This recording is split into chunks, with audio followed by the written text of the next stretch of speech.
ಎಲ್ರಿಗೂ ನಮಸ್ಕಾರ ಸ್ನೇಹಿತರೆ. ಅಕ್ಟೋಬರ್ 4 ಮತ್ತು 5ನೇ ತಾರೀಕಿನ ಕರೆಂಟ್ ಅಫೇರ್ಸ್ ನೋಡೋಣ. ಅದಕ್ಕಿಂತ ಮುಂಚೆ ನಮ್ಮ ಚಾನಲ್ಗೆ ಸಬ್ಸ್ಕ್ರೈಬ್ ಆಗಿಲ್ಲ ಅಂದ್ರೆ ಸಬ್ಸ್ಕ್ರೈಬ್ ಮಾಡ್ಕೊಳ್ಳಿ, ವಿಡಿಯೋನ ಲೈಕ್ ಮಾಡಿ ಮತ್ತೆ ಎಲ್ಲ ಆಸ್ಪಿರೆಂಟ್ಸ್ ಗಳಿಗೆ ಸ್ಪರ್ಧಾರ್ಥಿಗಳಿಗೆ ಶೇರ್ ಮಾಡಿ.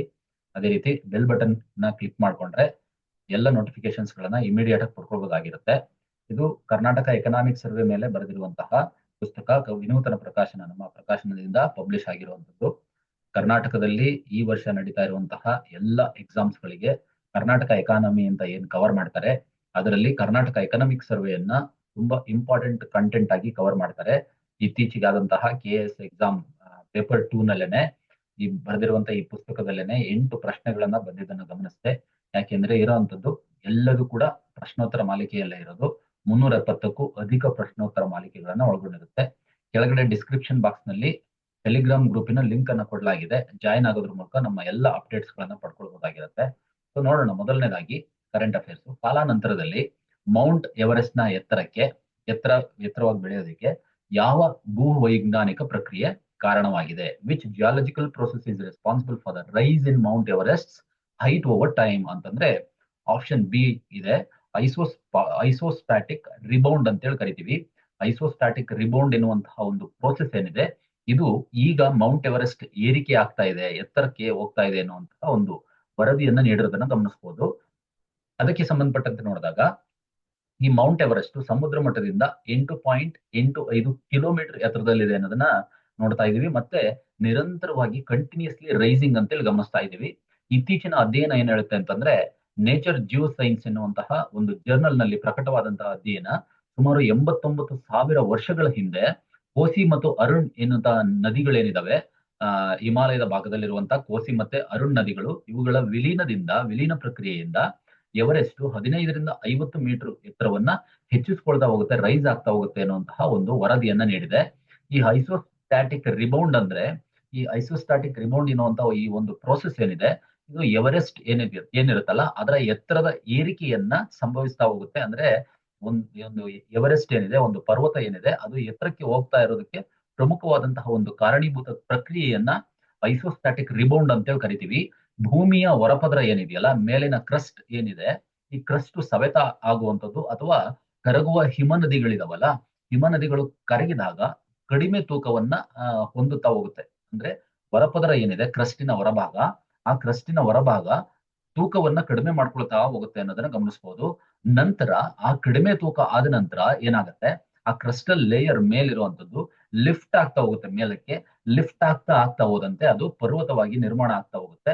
ಈ ರೀತಿಯಾಗಿ ಈ ಒಂದು ಐಸೋಸ್ಟ್ಯಾಟಿಕ್ ರಿಬೌಂಡ್ ಎನ್ನುವಂತಹ ಒಂದು ಪ್ರಕ್ರಿಯೆಯಿಂದ ಈ ಒಂದು ಹಿಮಾಲಯ ಪರ್ವತ ನಿರ್ಮಾಣ ಆಗಿದೆ ಎನ್ನುವಂತಹ ಒಂದು ವರದಿಯನ್ನ ಹೇಳಿದೆ. ಈ ಜಿಯಾಲಜಿಕಲ್ ಪ್ರೋಸೆಸ್ ಗೆ ಬಂದಾಗ, ಈ ಭೂ ವೈಜ್ಞಾನಿಕ ಪ್ರಕ್ರಿಯೆಗೆ ಬಂದಾಗ, ಈ ಭೂಮಿಯ ಹೊರಪದರ, ಈ ಕಂಪ್ಲೀಟ್ ಔಟರ್ ಲೇಯರ್ ಏನಿರುತ್ತೆ, ಕ್ರಸ್ಟ್ ಏನಿದೆ, ಈ ಕ್ರಸ್ಟ್ ಮ್ಯಾಂಟಲ್ ಪದರದ ಮೇಲೆ ತೇಲುವ ವಸ್ತುವಿನಂತೆ ವರ್ತಿಸ್ತಾ ಹೋಗುತ್ತೆ. ಯಾವಾಗ ಅದು ವೆಯ್ಟ್ ಅನ್ನ ಕಡಿಮೆ ಮಾಡ್ಕೊಳ್ತಾ ಹೋಗುತ್ತೆ, ತುಂಬಾ ತೂಕವನ್ನ ಕಡಿಮೆ ಮಾಡ್ಕೊಳ್ತಾ ಹೋಗುತ್ತೆ, ಆಗ ಮ್ಯಾಂಟಲ್ ಏನಿರುತ್ತೆ, ಎರಡನೇ ಲೇಯರ್ ಏನಿದೆ, ಭೂಮಿಯ ಎರಡನೇ ಭಾಗ ಒಳಗಡೆ ಹೋಗ್ತಾ, ಎರಡನೇ ಭಾಗ ಮ್ಯಾಂಟಲ್ ಅಂತ ಏನ್ ಕರಿತೀವಿ, ಅದರ ಮೇಲ್ಭಾಗದ ಪದರ ಏನಿದೆ ಕ್ರಸ್ಟ್, ಈ ಕ್ರಸ್ಟ್ ತೇಲುವಿನಂತ ಒಂದು ವಸ್ತುವಿನಂತೆ ವರ್ತಿಸ್ತಾ ಹೋಗುತ್ತೆ. ಅದೇ ರೀತಿ ಅರುಣ್ ಏನಂತ ನದಿ ಏನಾಯ್ತು, ದೊಡ್ಡ ಪ್ರಮಾಣದ ಕಲ್ಲು ಮತ್ತು ಮಣ್ಣುಗಳನ್ನೆಲ್ಲ ಸೌದು ಹೋಗ್ತಾ ಹೋದಂತೆ ಏನಾಗುತ್ತೆ, ಈ ಎವರೆಸ್ಟಿನ ಕೆಳಗಿರುವಂತ ಭೂಮಿ ಏನಾಯ್ತು, ಕಂಪ್ಲೀಟ್ ಆಗಿ ಹಗುರ ಆಗ್ಬಿಡುತ್ತೆ. ಹಗುರ ಆದಾಗ ನಂತರ ಏನಾಯ್ತು, ಅದು ಏರಿಕೆ ಆಗೋದಕ್ಕೆ, ಲಿಫ್ಟ್ ಆಗೋದಕ್ಕೆ ಆರಂಭ ಆಗ್ತಾ ಹೋಯ್ತು. ಈ ಮೂಲಕ ಒಂದು ಮೌಂಟ್ ಎವರೆಸ್ಟ್ ಎನ್ನುವಂತಹ ಪರ್ವತ ನಿರ್ಮಾಣ ಆಗಿದೆ ಎನ್ನುವಂತಹ ಒಂದು ವರದಿಯನ್ನ ಈ ನೇಚರ್ ಜರ್ನಲ್ ನಲ್ಲಿ ಪಬ್ಲಿಷ್ ಮಾಡಿರೋದನ್ನ ನಾವು ಗಮನಿಸಬಹುದು. ಉದಾಹರಣೆಗೆ ಬಂದಾಗ, ಕಳೆದ ಹಿಮಯುಗದಿಂದ ಈ ಸ್ಕ್ಯಾಂಡಿನೇವಿಯಾದಲ್ಲಿ ಏನಾಗಿದೆ, ಕಳೆದ ಹಿಮಯುಗದಿಂದ ಕರಗುವಂತ ಈ ಐಸ್ ಶೀಟ್ ಗಳಂತ ಏನಿರುತ್ತಲ್ಲ, ಇವುಗಳಿಂದ ಉಂಟಾದಂತಹ ಈ ಐಸೋಸ್ಟ್ಯಾಟಿಕ್ ರಿಬೌಂಡ್ ಪ್ರೊಸೆಸ್ ನಿಂದ ಇಡೀ ಸ್ಕ್ಯಾಂಡಿನೇವಿಯಾ ಈಗಲೂ ಕೂಡ ಏರಿಕೆ ಆಗ್ತಾನೆ ಇದೆ ಅನ್ನುವಂತಹ ಒಂದು ವರದಿ ಇದೆ. ನದಿಯ ಸವೆತದಿಂದ ಏನಾಗ್ತಾ ಇದೆ, ಹಿಮಾಲಯದಲ್ಲೂ ಕೂಡ ಇದು ಸಂಭವಿಸ್ತಾ ಇದೆ ಅನ್ನುವಂತಹ ಒಂದು ವರದಿಯನ್ನ ಹೇಳಿರೋದನ್ನು ಗಮನಿಸ್ತಾ ಹೋಗ್ಬೋದು ನಾವು. ಅರುಣ್ ನದಿಗೆ ಸಂಬಂಧಿಸಿದಂತೆ ನೋಡಿದಾಗ, ಇದು ಮೌಂಟ್ ಎವರೆಸ್ಟ್ ಬಳಿಯಲ್ಲಿರುವಂತಹ ಜಾಂಗ್ ಪೋ ಎನ್ನುವಂತಹ ಗ್ಲೇಷಿಯರ್ ಇದೆಯಲ್ಲ, ಗ್ಲೇಷಿಯರ್, ಆ ಗ್ಲೇಷಿಯರ್ ನಿಂದ ಹುಟ್ಕೊಳ್ಳುತ್ತೆ ಅಂತೇಳಿ ನಾವು ಗಮನಿಸ್ತಾ ಹೋಗ್ತೀವಿ. ಗ್ಲೇಷಿಯರ್ ಅಂತಂದ್ರೆ ಹಿಮ ನದಿ ಅಂತೇಳಿ ಕರಿತೀವಿ. ಅಲ್ಲಿಂದ ಹುಟ್ಟುವಂತಹ ಒಂದು ನದಿ ಆಗಿರುತ್ತೆ. ನೇಪಾಳ, ಚೀನಾ ಮತ್ತು ಭಾರತದ ಮೂಲಕ ಹರಿತಾ ಹೋಗುವಂತಹ ನದಿ. ನಂತರ ಇದು ಸಪ್ತಕೋಶಿ ನದಿಯೊಂದಿಗೆ ವಿಲೀನಗೊಳ್ತಾ ಹೋಗುತ್ತೆ, ನಂತರ ಕೋಸಿ ನದಿಯಾಗಿ ಹರಿತಾ ಹೋಗುತ್ತೆ ಅನ್ನೋದನ್ನ ಗಮನಿಸಬಹುದು. ಕೋಸಿ ನದಿಯ ವ್ಯವಸ್ಥೆಯ ಒಂದು ಪ್ರಮುಖ ಭಾಗವಾಗಿ ಈ ಒಂದು ನದಿ ಹರಿತಾ ಹೋಗುತ್ತೆ. ನೀರಾವರಿ ಮತ್ತು ಜಲವಿದ್ಯುತ್ತಿಗೆ ಅತ್ಯಮೂಲ್ಯವಾದಂತಹ ಕೊಡುಗೆಯನ್ನ ಈ ನದಿಯಿಂದ ಗಮನಿಸಲಾಗ್ತಾ ಇದೆ ಅನ್ನೋದನ್ನ ನೋಡಬಹುದಾಗಿರುತ್ತೆ ನಾವು. ಭಾರತದ ನೆರವಿನೊಂದಿಗೆ ಅರುಣ್ 3 ಹೈಡ್ರೋ ಪವರ್ ಪ್ರಾಜೆಕ್ಟ್ ಅನ್ನು ಕೂಡ ಪ್ರಮುಖವಾಗಿ ಜಲವಿದ್ಯುತ್ ಯೋಜನೆಯಾಗಿ ಬಳಸ್ಕೊಳ್ತಾ ಇದ್ದಾರೆ ಅನ್ನೋದನ್ನ ಗಮನಿಸ್ತಾ ಹೋಗ್ಬೋದು ನಾವು. ನೆಕ್ಸ್ಟ್ ಬಂದಾಗ ಯುವ ಭಾರತೀಯರನ್ನ ಸೈಬರ್ ಗುಲಾಮಗಿರಿಗೆ, ಸೈಬರ್ ಸ್ಲೇವ್ ಅಂತ ಕರಿತೀವಿ, ಸ್ಲೇವರಿ ಅಂತ ಕರಿತೀವಿ. ಸೈಬರ್ ಗುಲಾಮಗಿರಿಗೆ ಸಿಲುಕಿಸೋದಕ್ಕೆ ಸೈಬರ್ ಅಪರಾಧಿಗಳು ಬಳಸುವಂತಹ ವಿಶಿಷ್ಟ ವಿಧಾನ ಯಾವುದು ಅಂತ ಬಂದಾಗ ಆಪ್ಷನ್ ಬಿ ಕರೆಕ್ಟ್ ಇರುತ್ತೆ. ಡೇಟಾ ಎಂಟ್ರಿ ಅಥವಾ ಗ್ರಾಹಕ ಸೇವಾ ಪಾತ್ರಗಳಂತಹ ಕೆಲವು ನಕಲಿ ಉದ್ಯೋಗಗಳ ಕೊಡುಗೆಗಳನ್ನ ಒದಗಿಸ್ತಾ ಹೋಗುವಂತದ್ದು ಪ್ರಮುಖವಾದಂತಹ ಪ್ರಕ್ರಿಯೆ ಆಗಿರುತ್ತೆ ಈ ಸೈಬರ್ ಸ್ಲೇವರಿನಲ್ಲಿ ಅನ್ನೋದನ್ನ ಗಮನಿಸ್ತಾ ಹೋಗ್ಬೋದು. ಫೇಕ್ ಜಾಬ್ ಅನ್ನ ಸೃಷ್ಟಿ ಮಾಡ್ತಾ, ಜಾಬ್ ಆಫರ್ ಗಳನ್ನ ಕೊಡ್ತಾ ಹೋಗ್ತಾರೆ. ಡೇಟಾ ಎಂಟ್ರಿ ಮಾಡ್ತೀವಿ, ಮಾಡ್ಕೊಡಿ, ನಿಮಗೆ ಇಷ್ಟು ಸ್ಯಾಲ್ರಿ ಸಿಗುತ್ತೆ, ವರ್ಕ್ ಫ್ರಮ್ ಹೋಮ್ ಇರುತ್ತೆ, ಕಸ್ಟಮರ್ ಸರ್ವಿಸ್ ರೋಲ್ ಗಳನ್ನ ಮಾಡಿ ಮನೆಯಲ್ಲೇ ನೀವು ವರ್ಕ್ ಮಾಡಬಹುದು ಎನ್ನುವಂತಹ ಒಂದಷ್ಟು ಫೇಕ್ ಜಾಬ್ ಆಫರ್ಸ್ ಗಳನ್ನ ಕೊಟ್ಟು ಸೈಬರ್ ಸ್ಲೇವರಿಗೆ ಸಿಲುಕಿಸ್ತಾ ಇದ್ದಾರೆ ಅನ್ನೋದನ್ನ ಬಹಳ ವಿಶಿಷ್ಟವಾಗಿ ಗಮನಿಸ್ತಾ ಹೋಗ್ಬೋದು ಇತ್ತೀಚಿನ ಅಪರಾಧ ಪ್ರಕ್ರಿಯೆಗಳಲ್ಲಿ ಅನ್ನೋದನ್ನ ನೋಡಬಹುದು. ಇದಕ್ಕೆ ಸಂಬಂಧಪಟ್ಟಂತೆ ನೋಡಿದಾಗ ಸೈಬರ್ ಗುಲಾಮಗಿರಿ ಅನ್ನುವಂಥದ್ದು ಭೌತಿಕವಾಗಿ ಮಾನವ ಕಳ್ಳ ಸಾಗಣೆಗೆ ಕಾರಣವಾಗುವಂತಹ ಆನ್ಲೈನ್ ವಂಚನೆಯನ್ನ ಒಳಗೊಂಡಿರ್ತದೆ ಅನ್ನೋದನ್ನ ಗಮನಿಸಬಹುದು. ಅಲ್ಲಿ ಈ ವಿಕ್ಟಿಮ್ಸ್ ಗಳು ಏನಿರ್ತಾರೆ, ಬಲಿಪಶುಗಳು, ಸೈಬರ್ ಕ್ರೈಮ್ ಅಲ್ಲಿ ಭಾಗವಹಿಸ್ಬಿಟ್ಟು ಆನ್ಲೈನ್ ವಂಚನೆ ಅಥವಾ ಶೋಷಣೆಗೆ ಒತ್ತಾಯಿಸಲ್ಪಡ್ತಾರೆ ಅನ್ನೋದನ್ನ ಗಮನಿಸಬಹುದು. They are pressurise to exploitation ಅನ್ನೋದನ್ನ ಗಮನಿಸ್ತಾ ಹೋಗ್ಬೋದು. ಯಾಕೆಂತಂದ್ರೆ victims are forced into cyber crime ನೀವು ಮಾಡ್ಲೇಬೇಕು. ಒಂದ್ಸರಿ ನೀವು ಸ್ಲೇವರಿಗೆ ಸೇರ್ಕೊಂಡ್ಬಿಟ್ರೆ ಅವರು ಈ ಒಂದು ಪ್ರಕ್ರಿಯೆಯನ್ನ ಗೊತ್ತಿಲ್ಲದೆ ಸೈಬರ್ ಕ್ರೈಮ್ ಮಾಡಿಸ್ಬಿಡ್ತಾರೆ, ಆನ್ಲೈನ್ ಅಲ್ಲಿ ಫ್ರಾಡ್ ಗಳನ್ನ ಮಾಡಿಸ್ತಾರೆ, ಈ ಮೂಲಕ ಎಕ್ಸ್ಪ್ಲಾಯ್ಟೇಷನ್ ಅನ್ನ ಮಾಡ್ತಾ ಹೋಗ್ತಾರೆ ಅನ್ನೋದನ್ನ ಗಮನಿಸ್ತಾ ಹೋಗ್ಬೋದು. ಇದು ಬಹಳ ಪ್ರಮುಖವಾಗಿ ಆಗ್ನೇಯ ಏಷ್ಯಾದ ದೇಶಗಳೇನಿದಾವೆ, ಕಾಂಬೋಡಿಯಾ ಆಗಿರ್ಬೋದು, ಥೈಲ್ಯಾಂಡ್ ಆಗಿರ್ಬೋದು, ಲಾವೋಸ್, ಈ ರಾಷ್ಟ್ರಗಳ ಬಹುಮುಖ್ಯವಾದಂತ ಹಾಟ್ ಸ್ಪಾಟ್ ಗಳಾಗಿದ್ದಾವೆ ಸೈಬರ್ ಸ್ಲೇವರಿಗೆ ಅನ್ನೋದನ್ನ ಗಮನಿಸಬಹುದು. ಅಲ್ಲಿ ಈಗಲೂ ಕೂಡ ಅನೇಕ ಭಾರತೀಯರು ಈ ಸೈಬರ್ ಗುಲಾಮಗಿರಿಯಲ್ಲಿ, ಸ್ಲೇವರಿ ಒಳಗಡೆ ಸಿಕ್ಕಾಕೊಂಡು ಒದ್ದಾಡ್ತಾ ಇರೋದನ್ನ ಒಂದು ವರದಿ ಹೇಳ್ತಾ ಇದೆ ಅನ್ನೋದನ್ನ ಗಮನಿಸಬಹುದು. ಯಾವ ರೀತಿ ಇದು ಮೋಡ್ ಆಫ್ ಆಪರೆಂಡಿ ಅಂತಂದ್ರೆ ಕಾರ್ಯವಿಧಾನ ಹೆಂಗಿರುತ್ತೆ ಅಂದ್ರೆ, ಈ ವಿಕ್ಟಿಮ್ಸ್ ಗಳು ಹೆಚ್ಚಾಗಿ ಯಂಗ್ ಇಂಡಿಯನ್ಸ್ ಅಂತೇಳಿ ಗಮನಿಸಬಹುದು. ಯಾಕಂದ್ರೆ ಜಾಬ್ ಬೇಕಾಗಿರುತ್ತೆ, ಆಫರ್ ಗಳನ್ನ ಕೊಟ್ಬಿಟ್ಟು ಆಮಿಷಕ್ಕೆ ಒಳಗಾಗಿಸಿ ಅವರನ್ನ ಜಾಬಿಗೆ ಸೇರಿಸ್ಕೊಳ್ಳೋ ರೀತಿ ಮಾಡಿ ಸ್ಲೇವರಿಗೆ ಸೇರಿಸ್ಕೊಳ್ತಾ ಹೋಗ್ತಾರೆ. ಈ ನಕಲಿ ಉದ್ಯೋಗ ಆಫರ್ ಗಳಿಂದ ಆಮಿಷಕ್ಕೊಳಗಾಗ್ತಾರೆ. ಮತ್ತೆ ಆಗಮಿಸಿದ ನಂತರ ಅವರನ್ನ ಆ ಜಾಬ್ ಕೊಡ್ತೀವಿ, ಈ ಜಾಬ್ ಕೊಡ್ತೀವಿ ಅಂತೇಳಿ ಕರ್ಸ್ಕೊಂಡ ನಂತರ, ಆ ರಾಷ್ಟ್ರಕ್ಕೆ ಕರ್ಸ್ಕೊಂಡ ನಂತರ ಅವರ ಪಾಸ್ಪೋರ್ಟ್ ಗಳನ್ನ ಕಂಪ್ಲೀಟ್ ಆಗಿ ಮುಟ್ಟುಗೋಲು ಹಾಕೊಳ್ತಾರೆ, ಮತ್ತೆ ವಂಚನೆ ಮಾಡೋದಕ್ಕೆ ಒತ್ತಾಯ ಮಾಡ್ತಾ ಹೋಗ್ತಾರೆ. They are committed utter most effect of fraud ಅಂತೇಳಿ. ಆ ಒಂದು ಫ್ರಾಡಿನ ಎಫೆಕ್ಟ್ ಗೆ ಕಂಪ್ಲೀಟ್ ಆಗಿ ಇವರು ಸಿಲುಕೊಳ್ತಾರೆ. ಇಲ್ಲ ಅಂತಂದ್ರೆ ಪಾಸ್ಪೋರ್ಟ್ ಅನ್ನು ನಿಮ್ ಕ್ಲೋಸ್ ಮಾಡಿದೀವಿ, ಯಾಕೆ ಅಂತಂದ್ರೆ ಪಾಸ್ಪೋರ್ಟ್ ಗಳನ್ನ ಮುಟ್ಕೋಲ್ ಹಾಕೊಂಡಿರ್ತಾರೆ. ನಂತರ ಅವರನ್ನ ಪ್ರೆಷರೈಸ್ ಮಾಡಿ ಸೈಬರ್ ಸ್ಲೇವರಿಯಾಗಿ ಅವರನ್ನ ಬಳಸ್ಕೊಳ್ತಾ ಹೋಗ್ತಾರೆ. ಈ ಮೂಲಕ they are directly committed to fraud ಅನ್ನೋದನ್ನ ಗಮನಿಸ್ತಾ ಹೋಗ್ಬೋದು.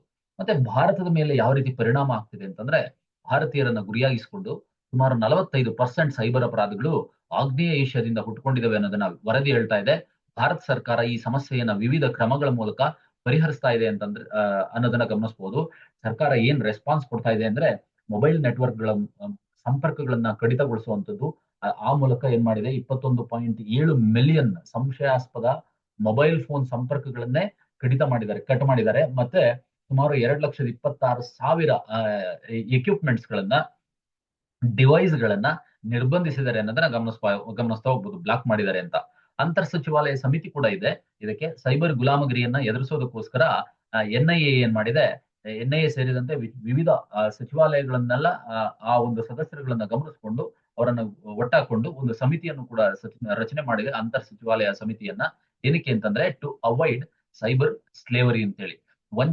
ವಂಚನೆ ಕರೆಗಳ ತಡೆ, ಈ ಸ್ಪೂಫ್ಡ್ ಕಾಲ್ಸ್ ಬ್ಲಾಕೇಜ್ ಅಂತ ಏನ್ ಕರಿತೀವಿ. ಟೆಲಿಕಾಂ ಆಪರೇಟರ್ಗಳು ಈ ನಕಲಿ ಭಾರತೀಯ ಸಂಖ್ಯೆಗಳನ್ನ ತೋರಿಸೋದ್ರ ಮೂಲಕ ಏನ್ ಮಾಡ್ತಾರೆ, ಅಂತಾರಾಷ್ಟ್ರೀಯ ಕರೆಗಳನ್ನ ಮಾಡ್ತಾ ಹೋಗಿ ಆ ಮೂಲಕ ಸೈಬರ್ ಕ್ರೈಮ್ಗೆ, ಆನ್ಲೈನ್ ಫ್ರಾಡ್ಗೆ ಕಾರಣ ಆಗ್ತಾ ಹೋಗ್ತಾರೆ. ಅಂತಹ ಕರೆಗಳನ್ನ ನಿರ್ಬಂಧಿಸ್ತಾ ಇದ್ದಾರೆ. ಅದನ್ನು ಟೆಲಿಕಾಂ ಆಪರೇಟರ್ಸ್ ಗಳು ಅದನ್ನು ಕೂಡ ನಿರ್ಬಂಧಿಸ್ತಾ ಇದ್ದಾರೆ ಅನ್ನೋದನ್ನ ಗಮನಿಸಬಹುದು. ನಮಗೂ ಕೂಡ ಎಷ್ಟೋ ಬಾರಿ OTP ಕೊಡಬೇಡಿ, ನಿಮ್ಮ ಮೊಬೈಲ್ ನಂಬರ್ ಇಂದ ಬಂದಿದೆ ಅಂತೇಳಿ ಏರ್ಟೆಲ್ ನಿಂದ ಫೋನ್ ಮಾಡಿದೀವಿ ಅಥವಾ ನಿಮ್ಮ ಸಿಮ್ ಕಂಪನಿಯಿಂದ ಫೋನ್ ಮಾಡಿದೀವಿ, ನಮಗೆ OTP ಕೊಡಿ ಅಂತ ಕೇಳಿದ್ರೆ ಯಾವ ಕಾರಣಕ್ಕೂ ನೀವು OTP ಯನ್ನ ಯಾವ ಕಾರಣಕ್ಕೂ ಕೊಡೋಕ್ ಹೋಗ್ಬೇಡಿ, ಯಾಕೆಂದ್ರೆ ನಮ್ಮ ಸಿಮ್ ಕಂಪನಿಯಿಂದ ನಾವು OTP ಯನ್ನ ಕೇಳೋದಿಲ್ಲ ಅಂತೇಳಿ ಆ, ಎಷ್ಟೋ ಬಾರಿ ಅವೇರ್ನೆಸ್ಸಿಗೆ ಈ ಟೆಲಿಕಾಂ ಆಪರೇಟರ್ಸ್ ಗಳೇ ಕಾಲ್ ಮಾಡಿ ಜಾಗೃತಿಯನ್ನ ಕೊಡ್ತಾ ಇರೋದನ್ನ ನಾವು ಗಮನಿಸ್ತಾ ಇರ್ಬೋದು. ಅವಾಗ ಅವಾಗ ಕಾಲ್ ಬರ್ತಿರುತ್ತೆ ಅನ್ನೋದನ್ನ ನಾವು ಗಮನಿಸಬಹುದು. ಡೇಟಾ ಮಾನಿಟರಿಂಗ್ ಬಂದಾಗ ಈ ವಿಕ್ಟಿಮ್ಸ್ ಗಳನ್ನ, ಬಲಿಪಶುಗಳನ್ನ ಗುರುತಿಸೋದಕ್ಕೆ ಮತ್ತೆ ಸಹಾಯ ಮಾಡೋದಕ್ಕೆ ಸರ್ಕಾರ ಏನ್ ಮಾಡಿದೆ, ಆಗ್ನೇಯ ಏಷ್ಯಾದಲ್ಲಿ ಭಾರತೀಯ ಫೋನ್ ಸಂಖ್ಯೆಗಳನ್ನ ಟ್ರ್ಯಾಕ್ ಮಾಡ್ತಾ ಇದೆ ಅನ್ನೋದನ್ನ ಗಮನಿಸ್ತಾ ಹೋಗ್ಬೋದು. ಮತ್ತೆ ಸೈಬರ್ ಪೀಸ್ ಫೌಂಡೇಶನ್ನಿನ ಶಿಫಾರಸುಗಳು ಏನು ಇರುತ್ತೆ ಅಂತಂದ್ರೆ, ಸೈಬರ್ ಅಪರಾಧಗಳನ್ನ ಪರಿಹರಿಸೋದಕ್ಕೋಸ್ಕರ ಸರ್ಕಾರಗಳು, ಸಾಮಾಜಿಕ ಮಾಧ್ಯಮ ಕಂಪನಿಗಳು ಮತ್ತೆ ಕಾನೂನು ಜಾರಿ ಏಜೆನ್ಸಿಗಳೇನಿದಾವೆ ಅವರೆಲ್ಲರೂ ಸೇರಿ ಆ, ಸಹಕಾರವನ್ನ ಬಲಪಡಿಸ್ತಾ ಹೋಗ್ತದೆ ಅನ್ನೋದನ್ನ ಗಮನಿಸ್ತಾ ಹೋಗ್ಬೋದು ನಾವು. ಮತ್ತೆ ನಕಲಿ ಉದ್ಯೋಗ ಕೊಡುಗೆಗಳು ಮತ್ತೆ ಆನ್ಲೈನ್ ಸುರಕ್ಷತೆಯ ಬಗ್ಗೆ ಕೂಡ ಜಾಗೃತಿಯನ್ನು ಮೂಡಿಸ್ತಾ ಇದ್ದಾರೆ. ಜೊತೆಗೆ ಕಟ್ಟುನಿಟ್ಟಾದಂತಹ ದಂಡ ಹಾಕುವಂಥದ್ದು, ಫೈನ್ ಹಾಕುವಂಥದ್ದು, ಬಲವಾದ ಕಳ್ಳ ಸಾಗಣೆ ವಿರೋಧಿ ಈ ಆಂಟಿ ಟ್ರಾಫಿಕಿಂಗ್ ಲಾಗಳನ್ನ ಜಾರಿ ಮಾಡ್ತಾ ಇರುವಂತದ್ದು, ಇವೆಲ್ಲವೂ ಕೂಡ ಸರ್ಕಾರದ ಕಡೆಯಿಂದ ಬರ್ತಾ ಇರುವಂತಹ ಕ್ರಮಗಳಾಗಿದ್ದಾವೆ ಅನ್ನೋದನ್ನ ಗಮನಿಸ್ತಾ ಹೋಗ್ಬೋದು. ಮತ್ತೆ ಕೆಳಗಿನ ಯಾವ ಇಸ್ರೇಲಿ ವಾಯು ರಕ್ಷಣಾ ವ್ಯವಸ್ಥೆ ಕಡಿಮೆ ಶ್ರೇಣಿಯ ರಾಕೆಟ್ಗಳು ಮತ್ತೆ ಫಿರಂಗಿ ಶೆಲ್ ಗಳನ್ನ ಪ್ರತಿಬಂಧಿಸೋದಕ್ಕೆ ವಿನ್ಯಾಸಗೊಳಿಸಲಾಗಿದೆ? ಯಾವ ರಾಕೆಟ್ಸ್ ಗಳನ್ನ design to intercept short range rockets and artillery shells ಅಂತಂದ್ರೆ ಆಪ್ಷನ್ ಸಿ ಕರೆಕ್ಟ್ ಇರುತ್ತೆ. ಅದನ್ನ ಐರನ್ ಡೋಮ್ ಸಿಸ್ಟಮ್ ಅಂತೇಳಿ ಕರೀತಾರೆ. ಇಸ್ರೇಲ್ ನಲ್ಲಿ ಬಳಕೆ ಆಗುವಂತದ್ದು ಈ ವಾಯು ರಕ್ಷಣಾ ವ್ಯವಸ್ಥೆ ಏನಿದೆ, ಏರ್ ಡಿಫೆನ್ಸ್ ಸಿಸ್ಟಮ್, ಇದು ಮಲ್ಟಿ ಟೈರ್ಡ್ ಡಿಫೆನ್ಸ್ ಅಂತ ಹೇಳಿ ಕರಿತೀವಿ. ಇಸ್ರೇಲ್ ನ ವಾಯು ರಕ್ಷಣಾ ವ್ಯವಸ್ಥೆ ಪದರಗಳಲ್ಲಿ ಅಂದ್ರೆ ಲೇಯರ್ಸ್ ಗಳಲ್ಲಿ ರಚನೆ ಆಗಿರುವಂತದ್ದು. ವಿವಿಧ ಎತ್ತರಗಳು, ಹೈಟ್ಸ್ ಅಲ್ಲಿ ಇದನ್ನ ನಿರ್ಮಾಣ ಮಾಡ್ತಾ ಹೋಗಿದ್ದಾರೆ, ಫಿಕ್ಸ್ ಮಾಡ್ತಾ ಹೋಗಿದ್ದಾರೆ. ಮತ್ತೆ ದೂರಗಳಲ್ಲಿ ಕ್ಷಿಪಣಿಗಳನ್ನ ಪ್ರತಿಬಂಧಿಸೋದಕ್ಕೆ, ಅವುಗಳನ್ನ ಪ್ರಿವೆಂಟ್ ಮಾಡೋದಕ್ಕೆ, ಇಂಟರ್ಸೆಪ್ಟ್ ಮಾಡೋದಕ್ಕೆ ವಿನ್ಯಾಸಗೊಳಿಸಿರುವಂತಹ ಒಂದು ವ್ಯವಸ್ಥೆ ಅಂತೇಳಿ ಕರಿಬಹುದು. ಆ, ಮತ್ತೆ ಈ ಐರನ್ ಡೋಮ್ ಗೆ ಸಂಬಂಧಪಟ್ಟಂತೆ ನೋಡಿದಾಗ ಇದು ಒಂದು ಅಲ್ಪಾವಧಿಯ ಶಾರ್ಟ್ ರೇಂಜ್ ಡಿಫೆನ್ಸ್ ಸಿಸ್ಟಮ್ ಅಂತ ಹೇಳಿ ಕರಿತೀವಿ. ಇದರ ಎಫೆಕ್ಟಿವ್ ರೇಂಜ್ ಎಷ್ಟಿರುತ್ತೆ ಅಂದ್ರೆ, ಪರಿಣಾಮಕಾರಿ ಶ್ರೇಣಿ 70 ಕಿಲೋಮೀಟರ್ ತನಕ ಇರುತ್ತೆ. ರಾಕೆಟ್ಗಳು, ಫಿರಂಗಿ ಶೆಲ್ಗಳು ಮತ್ತೆ ಮೋರ್ಟಾರ್ಸ್ ಅಂತ ಏನ್ ಕರಿತೀವಿ, ಇವುಗಳ ಏನು ಶತ್ರು ರಾಷ್ಟ್ರಗಳು ದಾಳಿ ಮಾಡ್ತವೆ ಅಂದ್ರೆ ಮಿಸೈಲ್ ರೀತಿನಲ್ಲಿ ಫೈರ್ ಮಾಡ್ತಾರೆ. ಫೈರ್ ಮಾಡಿದಾಗ ಅದನ್ನ ಆಕಾಶದಲ್ಲೇ ಒಡೆದಾಕುವಂತಹ ಒಂದು ವ್ಯವಸ್ಥೆ ಈ ಐರನ್ ಡೋಮ್ ಸಿಸ್ಟಮ್ ಇದೆ. 2011ರಿಂದ ಇದು ಕಾರ್ಯನಿರ್ವಹಿಸ್ತಾ ಇದೆ ಅನ್ನೋದನ್ನ ಗಮನಿಸ್ತಾ ಹೋಗ್ಬೋದು. ಅದೇ ರೀತಿ ಇನ್ನೊಂದು ಡೇವಿಡ್ ಸ್ಲಿಂಗ್ ಅಂತೇಳಿ ಮಾಡ್ಕೊಂಡಿದ್ದಾರೆ. ಇದು ಮೀಡಿಯಂ ರೇಂಜ್ ಡಿಫೆನ್ಸ್ ಸಿಸ್ಟಮ್. ಇದು ವ್ಯಾಪ್ತಿ ಬಂದ್ರೆ 440ರಿಂದ 300 ಕಿಲೋಮೀಟರ್ ವ್ಯಾಪ್ತಿಯವರೆಗೆ ಈ ಒಂದು ಡೇವಿಡ್ ಸ್ಲಿಂಗ್ ವರ್ಕ್ ಆಗುತ್ತೆ ಅನ್ನೋದನ್ನ ಗಮನಿಸಬಹುದು. ಈ ಟಾರ್ಗೆಟ್ಸ್ ಹೆಂಗಿರುತ್ತೆ, ಯುದ್ಧ ತಂತ್ರದ ಬ್ಯಾಲಿಸ್ಟಿಕ್ ಕ್ಷಿಪಣಿಗಳು ಅಂತ ಏನಿರ್ತವೆ ಆ ಶತ್ರು ರಾಷ್ಟ್ರಗಳಿಂದ ಬರುವಂತದ್ದು, ಮತ್ತೆ ದೊಡ್ಡ ವೈಮಾನಿಕ ಥ್ರೆಟ್ಸ್ ಗಳೇನಿರುತ್ತೆ, ಬೆದರಿಕೆಗಳನ್ನೆಲ್ಲ ಗುರಿಪಡಿಸಿ ಅದನ್ನ ಇಂಟರ್ಸೆಪ್ಟ್ ಮಾಡ್ತಾ ಹೋಗುತ್ತೆ, ತಡಿತಾ ಹೋಗುತ್ತೆ ಅನ್ನೋದನ್ನ ಗಮನಿಸಬಹುದು. ಇನ್ನೊಂದು ಆರೋ ಅಂತೇಳಿ, ಇದು ಲಾಂಗ್ ರೇಂಜ್ ಡಿಫೆನ್ಸ್ ಸಿಸ್ಟಮ್ ಆಗಿರುತ್ತೆ. ದೀರ್ಘ ಶ್ರೇಣಿ ರಕ್ಷಣಾ ವ್ಯವಸ್ಥೆ ಅಂತೇಳಿ ಕರಿತೀವಿ. ವ್ಯಾಪ್ತಿಗೆ ಸಂಬಂಧಪಟ್ಟಂತೆ ನೋಡಿದಾಗ 1,500 ಕಿಲೋಮೀಟರ್ ವರೆಗೂ ಕೂಡ ಇದು ರೀಚ್ ಆಗುತ್ತೆ ಅನ್ನೋದನ್ನ ಗಮನಿಸಬಹುದು. ಒಳಗೆ ಬರ್ತಾ ಇರುವಂತಹ ಬ್ಯಾಲಿಸ್ಟಿಕ್ ಮಿಸೈಲ್ಸ್ ಗಳಿರ್ತಾವಲ್ಲ, ಕ್ಷಿಪಣಿಗಳನ್ನ, ಅವುಗಳನ್ನ ಇಂಟರ್ಸೆಪ್ಟ್ ಮಾಡಿ ಪ್ರತಿಬಂಧಿಸಿ ಒಳಗಡೆ ಇಸ್ರೇಲ್ ರಾಷ್ಟ್ರದ ಒಳಗಡೆ ಬರದಂತೆ ಆಕಾಶದಲ್ಲೇ ತಡೆದು ಬಿಡುತ್ತೆ ಅನ್ನೋದನ್ನ ಗಮನಿಸ್ತಾ ಹೋಗ್ಬೋದು. ನೆಕ್ಸ್ಟ್ ಬರಾಕ್ 8 ಅಂತ ಇದೆ. ನೌಕಾ ಮತ್ತು ಭೂ ಆಧಾರಿತ ವಾಯು ರಕ್ಷಣೆಗೋಸ್ಕರ ಸಣ್ಣ ಮಧ್ಯಮ ಶ್ರೇಣಿಯ ವ್ಯವಸ್ಥೆಯನ್ನ, ಶಾರ್ಟ್ ಮತ್ತೆ ಮೀಡಿಯಂ ರೇಂಜ್ ಸಿಸ್ಟಮ್ ಅನ್ನ ಮಾಡಲಾಗಿದೆ ಅನ್ನೋದು ಗಮನಿಸಬಹುದು. ವ್ಯಾಪ್ತಿಗೆ ಬಂದ್ರೆ 70 ಕಿಲೋಮೀಟರ್ ಇರುತ್ತೆ. ಡ್ರೋನ್ಗಳು ಮತ್ತೆ ಈ ಕ್ಷಿಪಣಿಗಳ ವಿರುದ್ಧ ಪರಿಣಾಮಕಾರಿಯಾದಂತಹ ಕೆಲಸವನ್ನ ಮಾಡ್ತಾ ಹೋಗುತ್ತೆ. ಅದೇ ರೀತಿ ತಂತ್ರಜ್ಞಾನ ಬಂದಾಗ ಇದು ಥ್ರೆಟ್ ಅನ್ನ ಪತ್ತೆ ಮಾಡುವಂಥದ್ದು, ಬೆದರಿಕೆಯನ್ನ ಪತ್ತೆ ಮಾಡುವಂಥದ್ದು, ಮತ್ತೆ ಪ್ರತಿಕ್ರಿಯೆಗೋಸ್ಕರ ಸುಧಾರಿತ ರಡಾರ್ ಸಿಸ್ಟಮ್ ಮತ್ತೆ ರಿಯಲ್ ಟೈಮ್ ಟ್ರ್ಯಾಕಿಂಗ್ ಅನ್ನು ಕೂಡ ಇದು ಬಳಸ್ತಾ ಹೋಗುತ್ತೆ ಅನ್ನೋದನ್ನ ಗಮನಿಸಬಹುದು ನಾವು. ಮತ್ತೆ ಆಪರೇಷನಲ್ ಸ್ಟ್ರಾಟಜಿ ಬಂದಾಗ ಕಾರ್ಯಾಚರಣೆಗೆ ಹೆಂಗಾಗುತ್ತೆ ಅಂತಂದ್ರೆ, ಬಹು ಪದರಗಳು ಅಂದ್ರೆ ಡಿಫರೆಂಟ್ ಮಲ್ಟಿಪಲ್ ಲೇಯರ್ಸ್ ಇರುತ್ತೆ. ಅವುಗಳನ್ನೆಲ್ಲ ಸಂಯೋಜನೆ ಮಾಡಿ ವ್ಯವಸ್ಥೆ ಮಾಡಿರ್ತಾರೆ. ವರ್ಧಿತ ರಕ್ಷಣೆಗೋಸ್ಕರ, ಎನ್ಹಾನ್ಸ್ಡ್ ಪ್ರೊಟೆಕ್ಷನ್ಗೋಸ್ಕರ ಏನ್ ಮಾಡುತ್ತೆ, US ರಕ್ಷಣಾ ವ್ಯವಸ್ಥೆಗಳ ಜೊತೆಗೆ ಇವರು ಕಾರ್ಯನಿರ್ವಹಿಸ್ತಾ ಹೋಗ್ತಾರೆ ಅನ್ನೋದನ್ನ ಗಮನಿಸಬಹುದು. ಅಮೆರಿಕದ ರಕ್ಷಣಾ ವ್ಯವಸ್ಥೆಗಳ ಜೊತೆಗೆ ಕಾರ್ಯನಿರ್ವಹಿಸ್ತಾ ಹೋಗ್ತಾರೆ ಅಂತ. ಈ ಐರನ್ ಡೋಮ್ ಸಿಸ್ಟಮ್ ಆಗಿದ್ರೆ ಏನಿದೆಯಲ್ಲ, ಇದರ ಮುಖ್ಯ ಉದ್ದೇಶ ಏನು ಅಂತಂದ್ರೆ ಆಪ್ಷನ್ ಡಿ ಕರೆಕ್ಟ್ ಇರುತ್ತೆ. ಅಲ್ಪ ಶ್ರೇಣಿಯ short range air defence system ಅಂತ ಹೇಳಿ ಕರಿತಾ ಹೋಗ್ತೀವಿ, ಏರ್ ಡಿಫೆನ್ಸ್ ಅಂತ ಹೇಳಿ. ಸೊ ಇದಕ್ಕೆ ಸಂಬಂಧಪಟ್ಟಂತೆ ನೋಡಿದಾಗ ಐರನ್ ಡೋಮು ಇಸ್ರೇಲ್ ಬಳಸುವಂತಹ ಒಂದು ಅಲ್ಪ ಶ್ರೇಣಿ ವಾಯು ರಕ್ಷಣಾ ವ್ಯವಸ್ಥೆ ಅಂತೇಳಿ ಗಮನಿಸ್ತೀವಿ. 70 ಕಿಲೋಮೀಟರ್ ವ್ಯಾಪ್ತಿಯಲ್ಲಿ ನಡೆಯುವಂತಹ ರಾಕೆಟ್ಗಳು, ಮೋಟಾರ್ಸ್ಗಳು, ಫಿರಂಗಿ ಶೆಲ್ಗಳ ವಿರುದ್ಧ ರಕ್ಷಣೆ ಮಾಡ್ತಾ ಹೋಗುವಂತದ್ದು 2011ರಿಂದ ಕಾರ್ಯನಿರ್ವಹಿಸ್ತಾ ಇದೆ. 2006ರ ಈ ಲೆಬನಾನ್ ಸಂಘರ್ಷ ಏನಾಯ್ತಲ್ಲ, ಹಿಜ್ಬುಲ್ಲಾ ರಾಕೆಟ್ ದಾಳಿ ನಂತರ ಈ ಐರನ್ ಡೋಮ್ ಅನ್ನ ಅಭಿವೃದ್ಧಿ ಪಡಿಸೋದಕ್ಕೆ ಪ್ರೇರೇಪಣೆ ಮಾಡ್ತಾ ಹೋಗುತ್ತೆ. ಅದನ್ನ ಡೆವಲಪ್ ಮಾಡಿ 2011ರಿಂದ ಕಾರ್ಯನಿರ್ವಹಿಸ್ತಾ ಬರ್ತಾರೆ ಅನ್ನೋದನ್ನ ಗಮನಿಸಬಹುದು. 3 ಮುಖ್ಯ ಭಾಗಗಳನ್ನ ಒಳಗೊಂಡಿರುತ್ತೆ ಈ ಐರನ್ ಡೋಮ್ ಸಿಸ್ಟಮ್. ಫಸ್ಟ್ ಏನ್ ಮಾಡುತ್ತೆ, radar for detection and tracking. Radar ಏನ್ ಮಾಡುತ್ತೆ, ಗಮನಿಸೋದ್ರ ಮೂಲಕ ಶತ್ರು ರಾಷ್ಟ್ರದ ಕ್ಷಿಪಣಿಗಳು ಬರ್ತಾ ಇದ್ದಾಗ ಡಿಟೆಕ್ಟ್ ಮಾಡುತ್ತೆ ಮತ್ತೆ ಟ್ರ್ಯಾಕ್ ಮಾಡ್ತಾ ಹೋಗುತ್ತೆ, ಎಲ್ಲಿಗೆ ಹೋಗ್ತಾ ಇದೆ ಮತ್ತೆ ಯಾವ ರೀತಿ ಬರ್ತಾ ಇದೆ ಅನ್ನೋದನ್ನ ಡಿಟೆಕ್ಟ್ ಮಾಡಿ ಟ್ರ್ಯಾಕ್ ಮಾಡುತ್ತೆ. ಸೆಕೆಂಡ್ ಬಂದಾಗ battle management and weapons control system for calculations ಅಂತ ಹೇಳಿ ಕ್ಯಾಲ್ಕುಲೇಷನ್ಸ್ ಮಾಡುತ್ತೆ. ಕ್ಯಾಲ್ಕುಲೇಷನ್ಸ್ ಮಾಡಿ ಬ್ಯಾಟಲ್ ಮ್ಯಾನೇಜ್ಮೆಂಟ್ ಹೆಂಗ್ ಮಾಡಬೇಕು, ನಿರ್ವಹಣೆ ಮಾಡಬೇಕು, ಮತ್ತೆ ಈ ಒಂದು ವೆಪನ್ಸ್ ಅನ್ನ ಯಾವ ರೀತಿ ಕಂಟ್ರೋಲ್ ಮಾಡಬೇಕು ಅನ್ನುವಂತಹ ಒಂದು ಕ್ಯಾಲ್ಕುಲೇಷನ್ಸ್ ಅನ್ನ ಹಾಕೊಳ್ಳುತ್ತೆ, ಅದೇನೆ ಆಟೋಮೆಟಿಕಲಿ. ನೆಕ್ಸ್ಟ್ ಥರ್ಡ್ ಪಾರ್ಟಿಗೆ ಬಂದಾಗ ಸಮೀರ್ ಎನ್ನುವಂತ ಕ್ಷಿಪಣಿಗಳೊಂದಿಗೆ ಕ್ಷಿಪಣಿಯನ್ನ ಇದು ಈ ಕಡೆಯಿಂದ ಲಾಂಚ್ ಮಾಡ್ತಾ ಹೋಗುತ್ತೆ, ಕ್ಷಿಪಣಿಯನ್ನು ಉಡಾವಣೆ ಮಾಡುತ್ತೆ. ಉಡಾವಣೆ ಮಾಡಿದಾಗ ಬರ್ತಾ ಇರುವಂತಹ ಶತ್ರು ರಾಷ್ಟ್ರದ ಕ್ಷಿಪಣಿ ಆಕಾಶದಲ್ಲೇ ಒಡೆದು ಹೋಗುತ್ತೆ ಅನ್ನೋದನ್ನ ಗಮನಿಸ್ತಾ ಹೋಗ್ಬೋದು ನಾವು. ನೆಕ್ಸ್ಟ್ ಬಂದಾಗ ರಾಕೆಟ್ ಜನನಿಬಿಡ ಪ್ರದೇಶ ಅಥವಾ ಕಾರ್ಯತಂತ್ರದ ಗುರಿಯತ್ತ ಗುರಿ ಇಟ್ಕೊಂಡು ವ್ಯವಸ್ಥೆ ಕ್ಷಿಪಣಿಯನ್ನ ಹಾರಿಸ್ತಾ ಹೋಗುತ್ತೆ ಅನ್ನೋದನ್ನ ಗಮನಿಸ್ತಾ ಹೋಗ್ಬೋದು ನಾವು. ನೆಕ್ಸ್ಟ್ ಬಂದಾಗ ಸಮೀರ್ ಕ್ಷಿಪಣಿ ಗಾಳಿಯಲ್ಲಿ ಒಳಬರುವಂತಹ ಬೆದರಿಕೆಯನ್ನ ಪ್ರತಿಬಂಧಿಸುತ್ತೆ ಮತ್ತೆ ನಾಶಪಡಿಸುತ್ತೆ ಅನ್ನೋದನ್ನು ಕೂಡ ಗಮನಿಸ್ತಾ ಹೋಗ್ಬೋದು. ಇಸ್ರೇಲ್ ಕನಿಷ್ಠ 10 ಐರನ್ ಡೋಮ್ ಬ್ಯಾಟರಿಗಳನ್ನ ಹೊಂದಿರುತ್ತೆ ಅನ್ನೋದನ್ನ ವರದಿ ಹೇಳುತ್ತೆ. ಪ್ರತಿಯೊಂದು ಕೂಡ 3ರಿಂದ 4 ಲಾಂಚರ್ ಗಳನ್ನ ಒಳಗೊಂಡಿದೆ ಅನ್ನೋದನ್ನ ಗಮನಿಸ್ತಾ ಹೋಗ್ಬೋದು. ಸೊ ನೆಕ್ಸ್ಟ್ ಈ ವ್ಯವಸ್ಥೆ ಏನಿದೆ ಆಲ್ಮೋಸ್ಟ್ 90% ಯಶಸ್ಸಿನ ಪ್ರಮಾಣವನ್ನು ಹೊಂದಿರುತ್ತೆ. 90% ಆಲ್ಮೋಸ್ಟ್ ಡಿಟೆಕ್ಟ್ ಮಾಡುತ್ತೆ, ಹೊಡೆದಾಕುತ್ತೆ ಅನ್ನೋದನ್ನ ವರದಿ ಹೇಳುತ್ತೆ. ಮತ್ತೆ 2000 ರಾಕೆಟ್ ಗಳನ್ನ ಇದುವರೆಗೂ ಕೂಡ ತಡೆ ಹಿಡಿದಿದೆ ಅನ್ನುವಂತಹ ಒಂದು ವರದಿಯನ್ನ ಹೇಳ್ತಾ ಹೋಗುತ್ತೆ ಅನ್ನೋದನ್ನ ಗಮನಿಸಬಹುದು. ಇದನ್ನ ರಾಫೆಲ್ ಅಡ್ವಾನ್ಸ್ಡ್ ಡಿಫೆನ್ಸ್ ಸಿಸ್ಟಮ್ ತಯಾರಿಸಿರೋದನ್ನ ಕೂಡ ನಾವು ನೋಡಬಹುದು. Manufactured by Rafael advanced defence system ಅನ್ನೋದನ್ನ ನಾವು ಗಮನಿಸಬಹುದು. ನೆಕ್ಸ್ಟ್ ಬಂದಾಗ ಈ ಗಾಜಾ ಪಟ್ಟಿ, ಯಾಕೆಂದ್ರೆ ಇದು ಇತ್ತೀಚೆಗೆ ತುಂಬಾ ಸುದ್ದಿ ಆಗ್ತಾ ಇರೋದ್ರಿಂದ ಇಸ್ರೇಲು, ಲೆಬನಾನು ಮತ್ತೆ ಆ ಜೊತೆಗೆ ಈ ಇರಾನು ಮತ್ತೆ ಮತ್ತೊಂದು ರಾಷ್ಟ್ರ ಜೋರ್ಡಾನ್ ಕೂಡ ಇಂಡೈರೆಕ್ಟ್ಲಿ ಸಪೋರ್ಟಿಂಗ್ ಅಂತೇಳಿ ಹೌತಿಗಳು ಮತ್ತೆ ಈ ಹಿಜ್ಬುಲ್ಲಾಗಳು ಇವರೆಲ್ಲರೂ ಸೇರ್ಕೊಂಡು ಇಸ್ರೇಲ್ನ ಮೇಲೆ ದಾಳಿ ಮಾಡ್ತಿರುವಂತಹ ಒಂದು ಉದ್ದೇಶಕ್ಕೋಸ್ಕರ ಈ ತುಂಬಾ ಸುದ್ದಿಯಲ್ಲಿದೆ ಅನ್ನೋದನ್ನ ಗಮನದಲ್ಲಿಟ್ಕೊಂಡು ಎಲ್ಲ ಇನ್ಫಾರ್ಮೇಶನ್ ಅನ್ನ ಕಲೆಕ್ಟ್ ಮಾಡಿ ಒಂದು 3 ಕ್ವಶನ್ಸ್ ಅನ್ನ ಇದಕ್ಕೆ ಸಂಬಂಧಪಟ್ಟಂತೆ ರೆಡಿ ಮಾಡಿ ಹಾಕಲಾಗಿದೆ ಅನ್ನೋದನ್ನ ಗಮನಿಸಬಹುದು. ಸೊ ನೋಡಿ, ಇಂಪಾರ್ಟೆಂಟ್ ಆಗಿ ಗಾಜಾ ಪಟ್ಟಿಗೆ ಬಂದಾಗ ಜಾಗ್ರಫಿಕಲ್ ಕೂಡ ನಾವು ಸ್ಟ್ರಾಂಗ್ ಇರ್ಬೇಕಾಗತ್ತೆ. ಅಲ್ಲಿನ ಜಾಗ್ರಫಿಕಲ್ ಬೌಂಡ್ರಿ ಆಗಿರ್ಬೋದು, ಮತ್ತೊಂದಾಗಿರ್ಬೋದು, ಆ ವಿಶಿಷ್ಟತೆಗಳನ್ನು ಕೂಡ ಅರ್ಥ ಮಾಡ್ಕೊಳ್ಬೇಕಾಗುತ್ತೆ. ಅವೆಲ್ಲವನ್ನು ಕೂಡ ಆಂಗಲ್ ನಲ್ಲಿ ಇಟ್ಕೊಂಡು ಪರೀಕ್ಷೆಗೆ ಎಕ್ಸಾಮ್ಸ್ಗೆ ಗಮನಿಸ್ತಾ ಹೋಗ್ತಾರೆ ಅನ್ನೋದನ್ನ ನಾವು ತಲೆಯಲ್ಲಿ ಇಟ್ಕೊಂಡಿರ್ಬೇಕು. ಸೊ ಗಾಜಾ ಪಟ್ಟಿಯು ಯಾವ 2 ದೇಶಗಳೊಂದಿಗೆ ಗಡಿಯನ್ನ ಹಂಚಿಕೊಂಡಿದೆ? ಇತ್ತೀಚೆಗೆ ನಮಗೆ ಗೊತ್ತಿದೆ, ಗಾಜಾ ಪಟ್ಟಿ ಮತ್ತೆ ಇಸ್ರೇಲ್ ನಡುವೆ ಸಂಘರ್ಷ ಕಳೆದ ವರ್ಷದ ಅಕ್ಟೋಬರ್ ನಲ್ಲಿ ಸ್ಟಾರ್ಟ್ ಆದ ನಂತರ ಈ ಯುದ್ಧ ಕಂಟಿನ್ಯೂಸ್ ಆಗಿ ಮಧ್ಯಪ್ರಾಚ್ಯದಲ್ಲಿ, ಮಿಡ್ಲ್ ಈಸ್ಟ್ ನಲ್ಲಿ ನಡೀತಾ ಹೋಗ್ತಾ ಇದೆ ಅನ್ನೋದನ್ನ ಗಮನಿಸಬಹುದು. ಇದಕ್ಕೆ ಸಂಬಂಧಪಟ್ಟಂತೆ ನೋಡಿದಾಗ ಆಪ್ಷನ್ ಬಿ, ಈಜಿಪ್ಟ್ ಮತ್ತೆ ಇಸ್ರೇಲ್ ನಡುವೆ ಇರುವಂತಹ ಒಂದು ಗಡಿ ಭಾಗವನ್ನು ಹಂಚಿಕೊಂಡಿರುವಂತಹ ಜಾಗ ಇದು ಗಾಜಾ ಪಟ್ಟಿ ಅಂತೇಳಿ. ಸೊ ನೋಡ್ಕೊಳ್ಳಿ, ಈ ಪ್ಯಾಲೆಸ್ತೈನ್ ಏನಿದೆ, ಈ ಪ್ಯಾಲೆಸ್ತೈನು ವೆಸ್ಟ್ ಬ್ಯಾಂಕ್ ಅಂತ ಕರಿತೀವಿ. ವೆಸ್ಟ್ ಬ್ಯಾಂಕ್ ಅಂತ ಕರಿತೀವಿ. ಇದು ವೆಸ್ಟ್ ಬ್ಯಾಂಕು ಒಂದು ಕಡೆ ಇರುವಂತದ್ದು ಒಂದು ಭಾಗ. ಇನ್ನೊಂದು ಕಡೆ ಅದೇ ಪ್ಯಾಲೆಸ್ತೈನ್ಗೆ ಸಂಬಂಧಪಟ್ಟಂತಹ ಈ ಜಾಗ ಇದೆಯಲ್ಲ, ಅದನ್ನ ನಾವು ಗಾಜಾ ಸ್ಟ್ರಿಪ್ ಅಂತೇಳಿ ಕರಿತೀವಿ. ಇದು ಗಾಜಾ ಸ್ಟ್ರಿಪ್. ಈ ಕಲರ್ ನಲ್ಲಿ ಏನ್ ಕೊಟ್ಟಿದ್ದಾರೆ, ಇದೇ ಕಲರ್ ನಲ್ಲಿ ಏನ್ ಕೊಟ್ಟಿದ್ದಾರೆ, ಇದಿಷ್ಟು ಗಾಜಾ ಸ್ಟ್ರಿಪ್. ಇದೆರಡೂ ಕೂಡ ಪ್ಯಾಲೆಸ್ತೈನ್ಗೆ ಸಂಬಂಧಪಟ್ಟಂತಹ ಜಾಗ. ಅದರ ನಡುವೆ ಇಸ್ರೇಲ್ ಇರುವಂತಹ ಇಷ್ಟು ಜಾಗ ಇಸ್ರೇಲ್ ಅಂತೇಳಿ ಕರಿತೀವಿ. ಇಸ್ರೇಲು ಯಾವ ಯಾವ ರಾಷ್ಟ್ರಗಳಿಗೆ ಸಂಪರ್ಕವನ್ನು ಹೊಂದಿದೆ ಅಂತಂದ್ರೆ ಜೋರ್ಡಾನ್, ಈಜಿಪ್ಟ್ ಈ ಕಡೆ, ಪ್ಯಾಲೆಸ್ತೈನು ಮತ್ತೆ ಲೆಬನಾನ್ ಈ ಕಡೆ. ಲೆಬನಾನ್ ಮೆಡಿಟರೇನಿಯನ್ ಸೀಗೆ ಹೊಂದಿಕೊಂಡಿರುವಂತಹ ರಾಷ್ಟ್ರ ಲೆಬನಾನ್. ಇತ್ತೀಚೆಗೆ ಅಲ್ಲಿ ಕೂಡ ದಾಳಿ ಆಗ್ತಿರೋದನ್ನ ಗಮನಿಸಬಹುದು ನಾವು ಇಸ್ರೇಲ್ನ ಮೂಲಕ. ಸೊ ಈ ಇಷ್ಟು ರಾಷ್ಟ್ರಗಳ ನಡುವೆ ಇರುವಂತದ್ದು.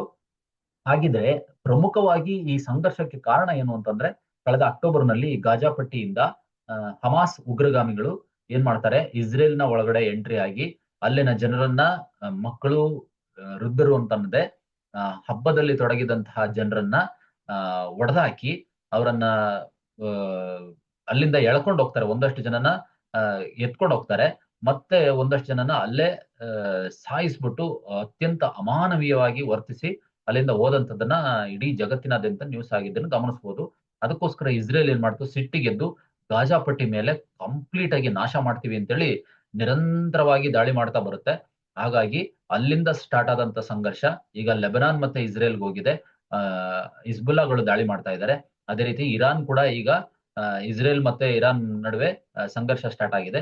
ಈ ಎಲ್ಲ ಕಾರಣಗಳಿಂದ ಪ್ರಮುಖವಾದಂತ ಮೂಲ ಕಾರಣ ಏನು ಅಂತಂದ್ರೆ ಗಾಜಾ ಸ್ಟ್ರಿಪ್. ಹಾಗಾದ್ರೆ ಈ ಗಾಜಾ ಸ್ಟ್ರಿಪ್ ಹಂಚಿಕೊಂಡಿರುವಂತಹ ಗಡಿ ಭಾಗ ಯಾವುದು ಅಂತಂದ್ರೆ ಈಜಿಪ್ಟ್ ಮತ್ತೆ ಇಸ್ರೇಲು. ಪಶ್ಚಿಮ ಭಾಗಕ್ಕೆ ಬಂದಾಗ ಈ ಮೆಡಿಟರೇನಿಯನ್ ಸಮುದ್ರಕ್ಕೆ ಹೊಂದಿಕೊಂಡಿರುತ್ತೆ ಕರಾವಳಿ ಪ್ರದೇಶ ಈ ಗಾಜಾ ಪಟ್ಟಿಯಲ್ಲಿ ಕಂಡು ಬರುತ್ತೆ ಅನ್ನೋದನ್ನ ನಾವು ಗಮನಿಸ್ತಾ ಹೋಗ್ಬೋದು. ಯಾಕಂದ್ರೆ ತುಂಬಾ ಇಂಪಾರ್ಟೆಂಟ್ ಆಗಿ ಜಾಗ್ರಫಿಕಲ್ ಕೂಡ ಅಂಡರ್ಸ್ಟ್ಯಾಂಡ್ ಮಾಡ್ಕೊಳ್ಬೇಕು. ಇದನ್ನು ಕೂಡ ಈ ಆಂಗಲ್ ನಲ್ಲೂ ಕೂಡ ಪ್ರಶ್ನೆಗಳನ್ನ ತೆಗೆಯುವಂತ ಸಾಧ್ಯತೆಗಳು ತುಂಬಾ ಹೆಚ್ಚಾಗಿರುತ್ತೆ ಅನ್ನೋದನ್ನ ಗಮನಿಸಬಹುದು. ಈ ಗಾಜಾಪಟ್ಟಿ ಮೆಡಿಟರೇನಿಯನ್ ಸಮುದ್ರದ ಪೂರ್ವ ಕರಾವಳಿಯಲ್ಲಿ ಇರುವಂತದ್ದು. ನೈಜ್ ನೈಋತ್ಯಕ್ಕೆ ಈಜಿಪ್ಟ್ 11 ಕಿಲೋಮೀಟರ್ ಇದೆ. 11 ಕಿಲೋಮೀಟರ್ ವ್ಯಾಪಿಸ್ಕೊಂಡಿದೆ ಗಡಿ ಭಾಗ. ಇಸ್ರೇಲ್ ಪೂರ್ವ ಮತ್ತೆ ಉತ್ತರಕ್ಕೂ ಬಂದಾಗ 51 ಕಿಲೋಮೀಟರ್ ಅಷ್ಟೇ ವ್ಯಾಪಿಸ್ಕೊಂಡಿರುವಂತದ್ದು. ಇದೇನು ದೊಡ್ಡ ಜಾಗ ಅಲ್ಲ. ಪ್ಯಾಲೆಸ್ತೇನಿಯನ್ ಎಕ್ಸ್ಕ್ಲೇವ್ ಅಂತ ಬಂದಾಗ ಇದು ವೆಸ್ಟ್ ಬ್ಯಾಂಕ್ ಜೊತೆಗೆ ಪ್ಯಾಲೆಸ್ತೇನಿಯನ್ ಪ್ರಾಂತ್ಯಗಳ ಒಂದು ಭಾಗವಾಗಿದೆ ಅನ್ನೋದನ್ನ ಗಮನಿಸಬಹುದು. ಪ್ರತ್ಯೇಕತೆಗೆ ಬಂದಾಗ ಗಾಜಾಪಟ್ಟಿ ಮತ್ತು ವೆಸ್ಟ್ ಬ್ಯಾಂಕ್ ಅನ್ನ ಇಸ್ರೇಲಿ ಪ್ರದೇಶದಿಂದ ಪ್ರತ್ಯೇಕ ಮಾಡಿ ಇಟ್ಟಿದ್ದಾರೆ ಅನ್ನೋದನ್ನ ಗಮನಿಸಬಹುದು. ಮಧ್ಯದಲ್ಲಿ ಇಸ್ರೇಲ್ ಇರುತ್ತೆ, ಆ ಕಡೆ ಈ ಕಡೆ ಪ್ಯಾಲೆಸ್ತೇನಿನ ಭಾಗವಾದಂತಹ ವೆಸ್ಟ್ ಬ್ಯಾಂಕ್ ಮತ್ತೆ ಗಾಜಾ ಸ್ಟ್ರಿಪ್ ಇದೆ ಅನ್ನೋದನ್ನ ಗಮನಿಸಬಹುದು. ಸೊ ಆಡಳಿತಕ್ಕೆ ಬಂದಾಗ ಗಾಜಾಪಟ್ಟಿ ಮತ್ತೆ ವೆಸ್ಟ್ ಬ್ಯಾಂಕ್ ಎರಡೂ ಪ್ಯಾಲೆಸ್ತೇನಿಯನ್ ಅಥಾರಿಟಿಯ ಅಧಿಕಾರ ವ್ಯಾಪ್ತಿಯಲ್ಲಿದ್ರು ಕೂಡ ಗಾಜಾವನ್ನ 2006ರಲ್ಲಿ ಬಿಟ್ಕೊಟ್ಬಿಡ್ತಾರೆ ಕಂಪ್ಲೀಟ್ ಆಗಿ ಇಸ್ರೇಲ್ನವರು. ನಂತರ ಹಮಾಸ್ ಆಡಳಿತ ಸ್ಟಾರ್ಟ್ ಮಾಡುತ್ತೆ ಅಲ್ಲಿಂದ. ಅದಾದ ನಂತರ ಉಗ್ರಗಾಮಿ ಚಟುವಟಿಕೆಗಳು ಹೆಚ್ಚುತ್ತಾ ಹೋಗ್ತವೆ ಅನ್ನೋದನ್ನ ಗಮನಿಸಬಹುದು. ದಿಗ್ಬಂಧನಕ್ಕೆ ಬಂದಾಗ ಬ್ಲಾಕೇಡ್ಗೆ ಹಮಾಸ್ ನಿಯಂತ್ರಣಕ್ಕೆ ಬಂದಾಗಿನಿಂದ ಇಡೀ ಗಾಜಾ ಪಟ್ಟಿಯು ಇಸ್ರೇಲ್ನಿಂದ ಸಂಪೂರ್ಣ ದಿಗ್ಬಂಧನದಲ್ಲಿ ಇದೆ ಅನ್ನೋದನ್ನ ಗಮನಿಸಬಹುದು. ಜನರಾಗಿರ್ಬೋದು ಮತ್ತೆ ಸರಕುಗಳ ಚಲನೆಯನ್ನ ಸಂಪೂರ್ಣ ನಿರ್ಬಂಧ ಮಾಡಾಕ್ಬಿಟ್ಟಿದ್ದಾರೆ ಇಸ್ರೇಲ್ನವರು. ಹವಾಮಾನ ಕ್ಲೈಮೇಟಿಗೆ ಬಂದಾಗ ಈ ಗಾಜಾ ಏನಿದೆ ಬಿಸಿಯಾದ ಬೇಸಿಗೆ ಮತ್ತು ಸೌಮ್ಯ ಚಳಿಗಾಲದೊಂದಿಗೆ ಬಿಸಿಯಾದ ಅರೆಶುಷ್ಕ ಹವಾಮಾನವನ್ನ ಹೊಂದಿರುತ್ತೆ ಅನ್ನೋದನ್ನ ಗಮನಿಸ್ತಾ ಹೋಗ್ಬೋದು. ಹಾಟ್ ಸೆಮಿ ಆರಿಡ್ ಕ್ಲೈಮೇಟ್ ಅಂತೇಳಿ ಗಮನಿಸ್ತಾ ಹೋಗ್ತೀವಿ. ಪ್ರಮುಖವಾದ ನದಿ ಯಾವುದಿದೆ ಆಗಿದ್ರೆ ಈ ಒಂದು ಗಾಜಾ ಪಟ್ಟಿಯಲ್ಲಿ ಅಂತ ಬಂದಾಗ ವಾಡಿ ಗಾಜಾ ಅಂತೇಳಿ ಕರೀತಾರೆ. ಮತ್ತು ಅದರ ಸುತ್ತ ಇರುವಂತಹ ಪ್ರಕೃತಿ ಮೀಸಲು ವ್ಯವಸ್ಥೆ ಅನ್ನೋದನ್ನ ನಾವು ಗಮನಿಸ್ತಾ ಹೋಗ್ಬೋದು, ನೇಚರ್ ರಿಸರ್ವ್ ಅಂತೇಳಿ. ಸೊ ಇಷ್ಟು ಅದಕ್ಕೆ ಸಂಬಂಧಪಟ್ಟಿರುವಂತದ್ದು ಗಮನಿಸ್ಕೊಳ್ಳಿ. ಇನ್ನು ಏನಾದ್ರೆ ಎಕ್ಸ್ಟ್ರಾ ಇತ್ತು ಅಂತಂದ್ರೆ ನೀವು ಗಮನಿಸ್ತಾ ಹೋಗ್ಬೇಕು. ತುಂಬಾ ಜಾಗ್ರಫಿಕಲಿ, ಪೊಲಿಟಿಕಲಿ ಎಲ್ಲಾ ರೀತಿಯಲ್ಲೂ ಕೂಡ ಗಮನ ಇಟ್ಕೊಂಡು ಇಸ್ರೇಲ್ ಸುತ್ತಮುತ್ತಲಿನ ಒಂದು ವಾತಾವರಣವನ್ನ, ಯುದ್ಧ ವಾತಾವರಣವನ್ನ ಅಥವಾ ಜಾಗ್ರಫಿಕಲ್ ಎನ್ವಿರಾನ್ಮೆಂಟ್ ಅನ್ನ, ಪೊಲಿಟಿಕಲ್ ಎನ್ವಿರಾನ್ಮೆಂಟ್ ಅನ್ನ ಎಲ್ಲ ರೀತಿಯಲ್ಲೂ ಕೂಡ ಎಲ್ಲ ಆಂಗಲ್ ನಲ್ಲೂ ಕೂಡ ಅರ್ಥ ಮಾಡ್ಕೊಳ್ಬೇಕಾಗಿರುತ್ತೆ. ಸೊ ನೆಕ್ಸ್ಟ್ ಬಂದಾಗ ಅಕ್ಟೋಬರ್ 4ರಂದು ಶುದ್ಧ ಮತ್ತು ಆರೋಗ್ಯಕರ ಸಮಾಜಕ್ಕಾಗಿ ಆಧ್ಯಾತ್ಮಿಕತೆ ಕುರಿತು ಜಾಗತಿಕ ಶೃಂಗಸಭೆ ಎಲ್ಲಿ ನಡೀತು ಅಂತ ಬಂದ್ರೆ ಮೌಂಟ್ ಅಬು, ರಾಜಸ್ಥಾನದ ಮೌಂಟ್ ಅಬುನಲ್ಲಿ ಈ ಒಂದು ಸಮಾವೇಶ ಶೃಂಗಸಭೆ ನಡೆದಿದೆ ಅನ್ನೋದನ್ನ ಗಮನಿಸಬಹುದು. ಅದು ಏನಕ್ಕೆ ಅಂತಂದ್ರೆ global summit on spirituality for clean and healthy society ಅನ್ನುವಂಥದ್ದನ್ನ ಗಮನಿಸ್ತಾ ಹೋಗ್ಬೋದು. ಇದಕ್ಕೆ ಸಂಬಂಧಪಟ್ಟಂತೆ ಬಂದಾಗ ರಾಜಸ್ಥಾನದ ಮೌಂಟ್ ಅಬುದಲ್ಲಿ ಬ್ರಹ್ಮಕುಮಾರಿಸ್ ಆಶ್ರಮ ಇದೆ, ಒಂದು ಬೃಹದಾದ ಆಶ್ರಮ ಇದೆ, ಮೈನ್ ಸೆಂಟರ್ ಇರೋದೇ ಅಲ್ಲಿ. ಅದು ಆಯೋಜನೆ ಮಾಡಿರುತ್ತೆ ಸ್ವಚ್ಛ ಮತ್ತು ಆರೋಗ್ಯಕರ ಸಮಾಜಕ್ಕೋಸ್ಕರ ಆಧ್ಯಾತ್ಮಿಕತೆ ಎನ್ನುವಂತಹ ಒಂದು ಟ್ಯಾಗ್ ಲೈನ್ ಇಟ್ಕೊಂಡು. ಇದರ ಕುರಿತು ಒಂದು ಜಾಗತಿಕ ಶೃಂಗಸಭೆ ನಡೆದಿದೆ. ರಾಷ್ಟ್ರಪತಿಗಳು ಭಾಗವಹಿಸಿದ್ರು. ಅದರಲ್ಲಿ ಅವ್ರು ಕೊಟ್ಟಿರುವಂತಹ ಸಂದೇಶ ಏನು ಅಂತಂದ್ರೆ ಆಧ್ಯಾತ್ಮಿಕತೆ ಅಂತಂದ್ರೆ ಆಂತರಿಕ ಶಕ್ತಿ ಮತ್ತು ಪರಿಶುದ್ಧತೆಯನ್ನ ಗುರುತಿಸಬೇಕು ಮತ್ತೆ ಲೌಕಿಕ ಜೀವನವನ್ನ ತ್ಯಜಿಸೋದಲ್ಲ ಎನ್ನುವುದನ್ನ ಅವ್ರು ಎತ್ತಿ ತೋರಿಸಿರೋದನ್ನ ಗಮನಿಸ್ತಾ ಹೋಗ್ಬೋದು. ಮತ್ತೆ ಸಮಗ್ರ ಆರೋಗ್ಯಕ್ಕೆ ಬಂದಾಗ ಈ ಆರೋಗ್ಯಕರ ಜೀವನಕ್ಕೋಸ್ಕರ ದೈಹಿಕ, ಮಾನಸಿಕ ಮತ್ತು ಆಧ್ಯಾತ್ಮಿಕ ಸ್ವಚ್ಛತೆಯ ಅಗತ್ಯ ಇದೆ ಅನ್ನೋದನ್ನ ಗಮನಿಸಬಹುದು. ಮತ್ತೆ ಸರಿಯಾದ ಚಿಂತನೆ ಕೂಡ ಭಾವನಾತ್ಮಕವಾದಂತ ಮತ್ತು ಮಾನಸಿಕ ಯೋಗಕ್ಷೇಮಕ್ಕೆ ಕಾರಣ ಆಗ್ತವೆ ಅನ್ನೋದನ್ನ ಈ ಒಂದು ಆಧ್ಯಾತ್ಮಿಕ ವಿಚಾರದಲ್ಲಿ ನಾವು ಗಮನಿಸಬಹುದಾಗಿರುತ್ತೆ ಅನ್ನೋದನ್ನ ನೋಡಬಹುದು. ಆಧ್ಯಾತ್ಮಿಕತೆ ಪಾತ್ರ, ರೋಲ್ ಏನು ಅಂತಂದ್ರೆ ಒಬ್ಬ ಮನುಷ್ಯನ ಜೀವನದಲ್ಲಿ ವೈಯಕ್ತಿಕ ಬೆಳವಣಿಗೆಗೆ ಇದು ಸಹಾಯ ಮಾಡ್ತಾ ಹೋಗುತ್ತೆ, ಪರ್ಸನಲ್ ಗ್ರೋತ್ಗೆ. ಮತ್ತೆ ಸುಸ್ಥಿರ ಅಭಿವೃದ್ಧಿ ಮತ್ತೆ ಪರಿಸರ ಸಂರಕ್ಷಣೆ ಏನಿದೆಯಲ್ಲ ಇವತ್ತಿನ ವಿದ್ಯಮಾನದಲ್ಲಿ ಅತ್ಯಗತ್ಯವಾದಂತಹ ಅಂಶ, ಅದನ್ನ ಸೇರಿದಂತೆ ಸಮಾಜದಲ್ಲಿ ಧನಾತ್ಮಕವಾದಂತಹ ಒಂದು ಬದಲಾವಣೆಗಳಿಗೆ ಕೊಡುಗೆ ನೀಡುವಂತಹ ಒಂದು ಪ್ರಮುಖ ಅಂಶ ಮಾನವನ ಜೀವನದಲ್ಲಿ ಆಧ್ಯಾತ್ಮಿಕತೆ ಅನ್ನೋದನ್ನ ಗಮನಿಸ್ತಾ ಹೋಗ್ಬೋದು. ಆಂತರಿಕ ಶಾಂತಿಯು ಕೂಡ ಅದೇ ರೀತಿ ಯೋಗ ಮತ್ತು ಆಧ್ಯಾತ್ಮಿಕತೆ ಏನಿದೆ ಆಂತರಿಕ ಶಾಂತಿಯನ್ನು ತರ್ತಾ ಹೋಗುತ್ತೆ, ಇತರರಿಗೆ ಏಕತೆ ಮತ್ತು ಪ್ರೀತಿಗೆ ಕಾರಣ ಆಗ್ತಾ ಹೋಗುತ್ತೆ, ಸಕಾರಾತ್ಮಕವಾದಂತಹ ಒಂದು ಸಾಮಾಜಿಕ ಬದಲಾವಣೆಗಳನ್ನ ತರ್ತಾ ಹೋಗುತ್ತೆ ಅನ್ನೋದನ್ನ ಭಾರತದ ರಾಷ್ಟ್ರಪತಿಗಳು, ಅಧ್ಯಕ್ಷರು ಹೇಳಿದ್ದಾರೆ ಅನ್ನೋದನ್ನ ಗಮನಿಸ್ತಾ ಹೋಗ್ಬೋದು. ನೆಕ್ಸ್ಟ್ ಬಂದಾಗ ಕೌಟಿಲ್ಯ ಆರ್ಥಿಕ ಸಮಾವೇಶ, 3rd edition of Kautilya economic conclave ಏನಿದೆ ಇದು ಎಲ್ಲಿ ನಡೀತು ಅಂತ ಬಂದ್ರೆ ಆಪ್ಷನ್ ಸಿ, ನವದೆಹಲಿಯಲ್ಲಿ ನಡೆದಿತ್ತು. ಪ್ರಧಾನಮಂತ್ರಿಗಳು ಭೇಟಿ ಮಾಡಿದ್ರು. ಇದನ್ನ ಆಯೋಜನೆ ಮಾಡಿದ್ದು ಹಣಕಾಸು ಸಚಿವಾಲಯದ ಸಹಭಾಗಿತ್ವದಲ್ಲಿ ಇನ್ಸ್ಟಿಟ್ಯೂಟ್ ಆಫ್ ಎಕನಾಮಿಕ್ ಗ್ರೋತ್ ಇದನ್ನ ಆಯೋಜನೆ ಮಾಡಿತ್ತು. ಥೀಮ್ಗೆ ಬಂದಾಗ ಇವೆಂಟ್ ಹಸಿರು, ಇವೆಂಟ್ ಗ್ರೀನ್, ಇದರ ಪರಿವರ್ತನೆಗೋಸ್ಕರ ಹಣಕಾಸನ್ನ ಒದಗಿಸುವಂತದ್ದು ಅನ್ನೋದನ್ನ ಥೀಮ್ ಆಗಿ ಇಟ್ಕೊಂಡಿದ್ರು. ಭೌಗೋಳಿಕ ಆರ್ಥಿಕ ವಿಘಟನೆ ಮತ್ತು ಸ್ಥಿತಿಸ್ಥಾಪಕತ್ವಕ್ಕಾಗಿ ನೀತಿ ಕ್ರಿಯೆಯಂತಹ ವಿಷಯಗಳ ಮೇಲೆ ಕೇಂದ್ರೀಕರಿಸಿದೆ ಅನ್ನೋದನ್ನ ಗಮನಿಸ್ತಾ ಹೋಗ್ಬೋದು. ಪ್ರಧಾನಮಂತ್ರಿ ನರೇಂದ್ರ ಮೋದಿ ಅವರು ಏನ್ ಮಾಡಿದ್ರು, ಭಾಗವಹಿಸಿದ್ರು. ಇದರಲ್ಲಿ ಅವರು ಭಾರತದ ತ್ವರಿತ ಆರ್ಥಿಕ ಬೆಳವಣಿಗೆ ಏನಿದೆ, ರಚನಾತ್ಮಕ ಸುಧಾರಣೆಗಳು ಏನ್ ನಡೀತಾ ಇದೆ, ಅಂತರ್ಗತ ಇನ್ಕ್ಲೂಸಿವ್ ಗ್ರೋತ್ ಏನಿದೆ ಅದರ ಬದ್ಧತೆಯನ್ನ ಒತ್ತಿ ಹೇಳ್ತಾ ಬರ್ತಾರೆ ಈ ಒಂದು ಕಾನ್ಕ್ಲೇವ್ ನಲ್ಲಿ. ಅದೇ ರೀತಿ ಬಹಳ ಫೋಕಸ್ ಆಗಿ ಹೇಳೋದು ಈ AI ಇದೆಯಲ್ಲ, ಆರ್ಟಿಫಿಷಿಯಲ್ ಇಂಟೆಲಿಜೆನ್ಸ್ ಮತ್ತೆ ಸೆಮಿ ಕಂಡಕ್ಟರ್ ಇಂಡಸ್ಟ್ರೀಸ್ ಏನಿದಾವೆ ಇವುಗಳ ನಿರ್ಣಾಯಕ ತಂತ್ರಜ್ಞಾನಗಳ ಮೇಲೆ ಭಾರತ ಮಹತ್ವವನ್ನ ಎತ್ತಿ ತೋರಿಸ್ತಾ ಇದೆ ಅನ್ನೋದನ್ನ ಪ್ರಧಾನಮಂತ್ರಿಗಳು ಹೇಳ್ತಾರೆ ಅನ್ನೋದನ್ನ ನೋಡಬಹುದು. ನೆಕ್ಸ್ಟ್ ಅಕ್ಟೋಬರ್ 4ನೇ ತಾರೀಕು ತಮ್ಮ 95ನೇ ಜನ್ಮದಿನದಂದು ಪ್ರಧಾನಿ ನರೇಂದ್ರ ಮೋದಿ ಅವರು ಯಾರಿಗೆ ಗೌರವ ಸಲ್ಲಿಸ್ತಾರೆ ಅಂದ್ರೆ ಆಪ್ಷನ್ ಸಿ ಕರೆಕ್ಟ್ ಇರುತ್ತೆ. ಶ್ಯಾಮ್ಜಿ ಕೃಷ್ಣ ವರ್ಮಾ ಇವರು ಇತ್ತೀಚೆಗೆ ಅವರಿಗೆ 95ನೇ ವರ್ಷದ ಒಂದು ಬರ್ತ್ಡೇ ಅನ್ನು ಆಚರಣೆ ಮಾಡ್ತಾರೆ ಅಕ್ಟೋಬರ್ 4. ಅವರು ಪ್ರಮುಖ ಸ್ವಾತಂತ್ರ್ಯ ಹೋರಾಟಗಾರರಾಗಿ ಆಗಿರ್ತಾರೆ. ಮತ್ತೆ ಭಾರತ ಸ್ವಾತಂತ್ರ್ಯ ಚಳವಳಿಗೆ ಕೊಡುಗೆಯನ್ನು ನೀಡಿದಂತಹ ಮಹತ್ತರವಾದಂತಹ ವ್ಯಕ್ತಿ ಅಂತೇಳಿ ಗಮನಿಸಬಹುದು. ಭಾರತೀಯ ರಾಷ್ಟ್ರೀಯತೆ ಮತ್ತು ಸ್ವಾತಂತ್ರ್ಯವನ್ನ ಉತ್ತೇಜನ ಮಾಡೋದಕ್ಕೋಸ್ಕರ ಶ್ಯಾಮ್ಜಿ ಕೃಷ್ಣ ವರ್ಮಾ ಅವರು 1905ರಲ್ಲಿ ಲಂಡನ್ ನಲ್ಲಿ ಏನ್ ಮಾಡ್ತಾರೆ, ಈ ಪತ್ರಿಕೆಯನ್ನ ಆರಂಭ ಮಾಡ್ತಾ ಹೋಗ್ತಾರೆ. ಪತ್ರಿಕೆ ಏನಿದೆ ಬ್ರಿಟನ್ ನಲ್ಲಿ ಭಾರತೀಯ ರಾಷ್ಟ್ರೀಯವಾದಿಗಳ ಸಭೆಯ ಸ್ಥಳ ಆಗ್ತಾ ಹೋಗುತ್ತೆ. ನಂತರ ಅಲ್ಲಿ ಮೀಟಿಂಗ್ ಮಾಡ್ತಾ ಹೋಗ್ತಾರೆ. ಆ ಮೂಲಕ ಅವೇರ್ನೆಸ್ ಕೊಡ್ತಾ ಹೋಗ್ತಾರೆ. ಲಂಡನ್ ನಲ್ಲಿದ್ದಂತ ಭಾರತೀಯರನ್ನ ಒಂದುಗೂಡಿಸ್ತಾ ಹೋಗ್ತಾರೆ. ಅದೇ ಜೊತೆಗೆ ಇಂಡಿಯಾ ಹೌಸ್ ಅಂತೇಳಿ ನಿರ್ಮಾಣ ಮಾಡ್ತಾರೆ. ವರ್ಮಾ ಏನ್ ಮಾಡ್ತಾರೆ, ಇವರು ಲಂಡನ್ ನಲ್ಲಿ ಈ ಸಂಸ್ಥೆಯನ್ನ ಸ್ಥಾಪನೆ ಮಾಡಿ ಸಾಗರೋತ್ತರ ಸ್ವಾತಂತ್ರ್ಯ ಹೋರಾಟಕ್ಕೆ ಪ್ರಮುಖವಾದಂತಹ ಒಂದು ನಾಂದಿ ಆಡ್ತಾ ಹೋಗುತ್ತೆ ಇಂಡಿಯಾ ಹೌಸ್ ಅನ್ನೋದನ್ನ ಗಮನಿಸಬಹುದು. ಅದೇ ರೀತಿ ಇವರು ಇಂಡಿಯನ್ ಹೋಮ್ ರೂಲ್ ಸೊಸೈಟಿಯನ್ನು ಕೂಡ ಸ್ಥಾಪನೆ ಮಾಡ್ತಾರೆ. ಹಾಗೇನೆ ಅವರು ಭಾರತೀಯ ರಾಜಪ್ರಭುತ್ವದ ಹಲವಾರು ರಾಜ್ಯಗಳ ದಿವಾನ್ ಆಗಿ ಕೂಡ ಕೆಲಸ ಮಾಡಿದ್ದಾರೆ, ಸೇವೆ ಸಲ್ಲಿಸಿದ್ದಾರೆ ಅನ್ನೋದನ್ನ ಗಮನಿಸಬಹುದು.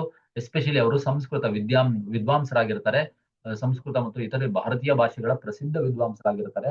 ಅದೇ ರೀತಿ ವರ್ಮಾ ಅವರು ಗುಜರಾತ್ನ ಮಾಂಡವಿಯಲ್ಲಿ ಜನನ ಆಗಿದ್ದಂಥದ್ದು 1857ರಲ್ಲಿ. ಯಾವ ವರ್ಷ ದಂಗೆ ನಡೆದಿದೆ ಆವಾಗ ಜನನ ಆಗಿರುವಂತದ್ದು.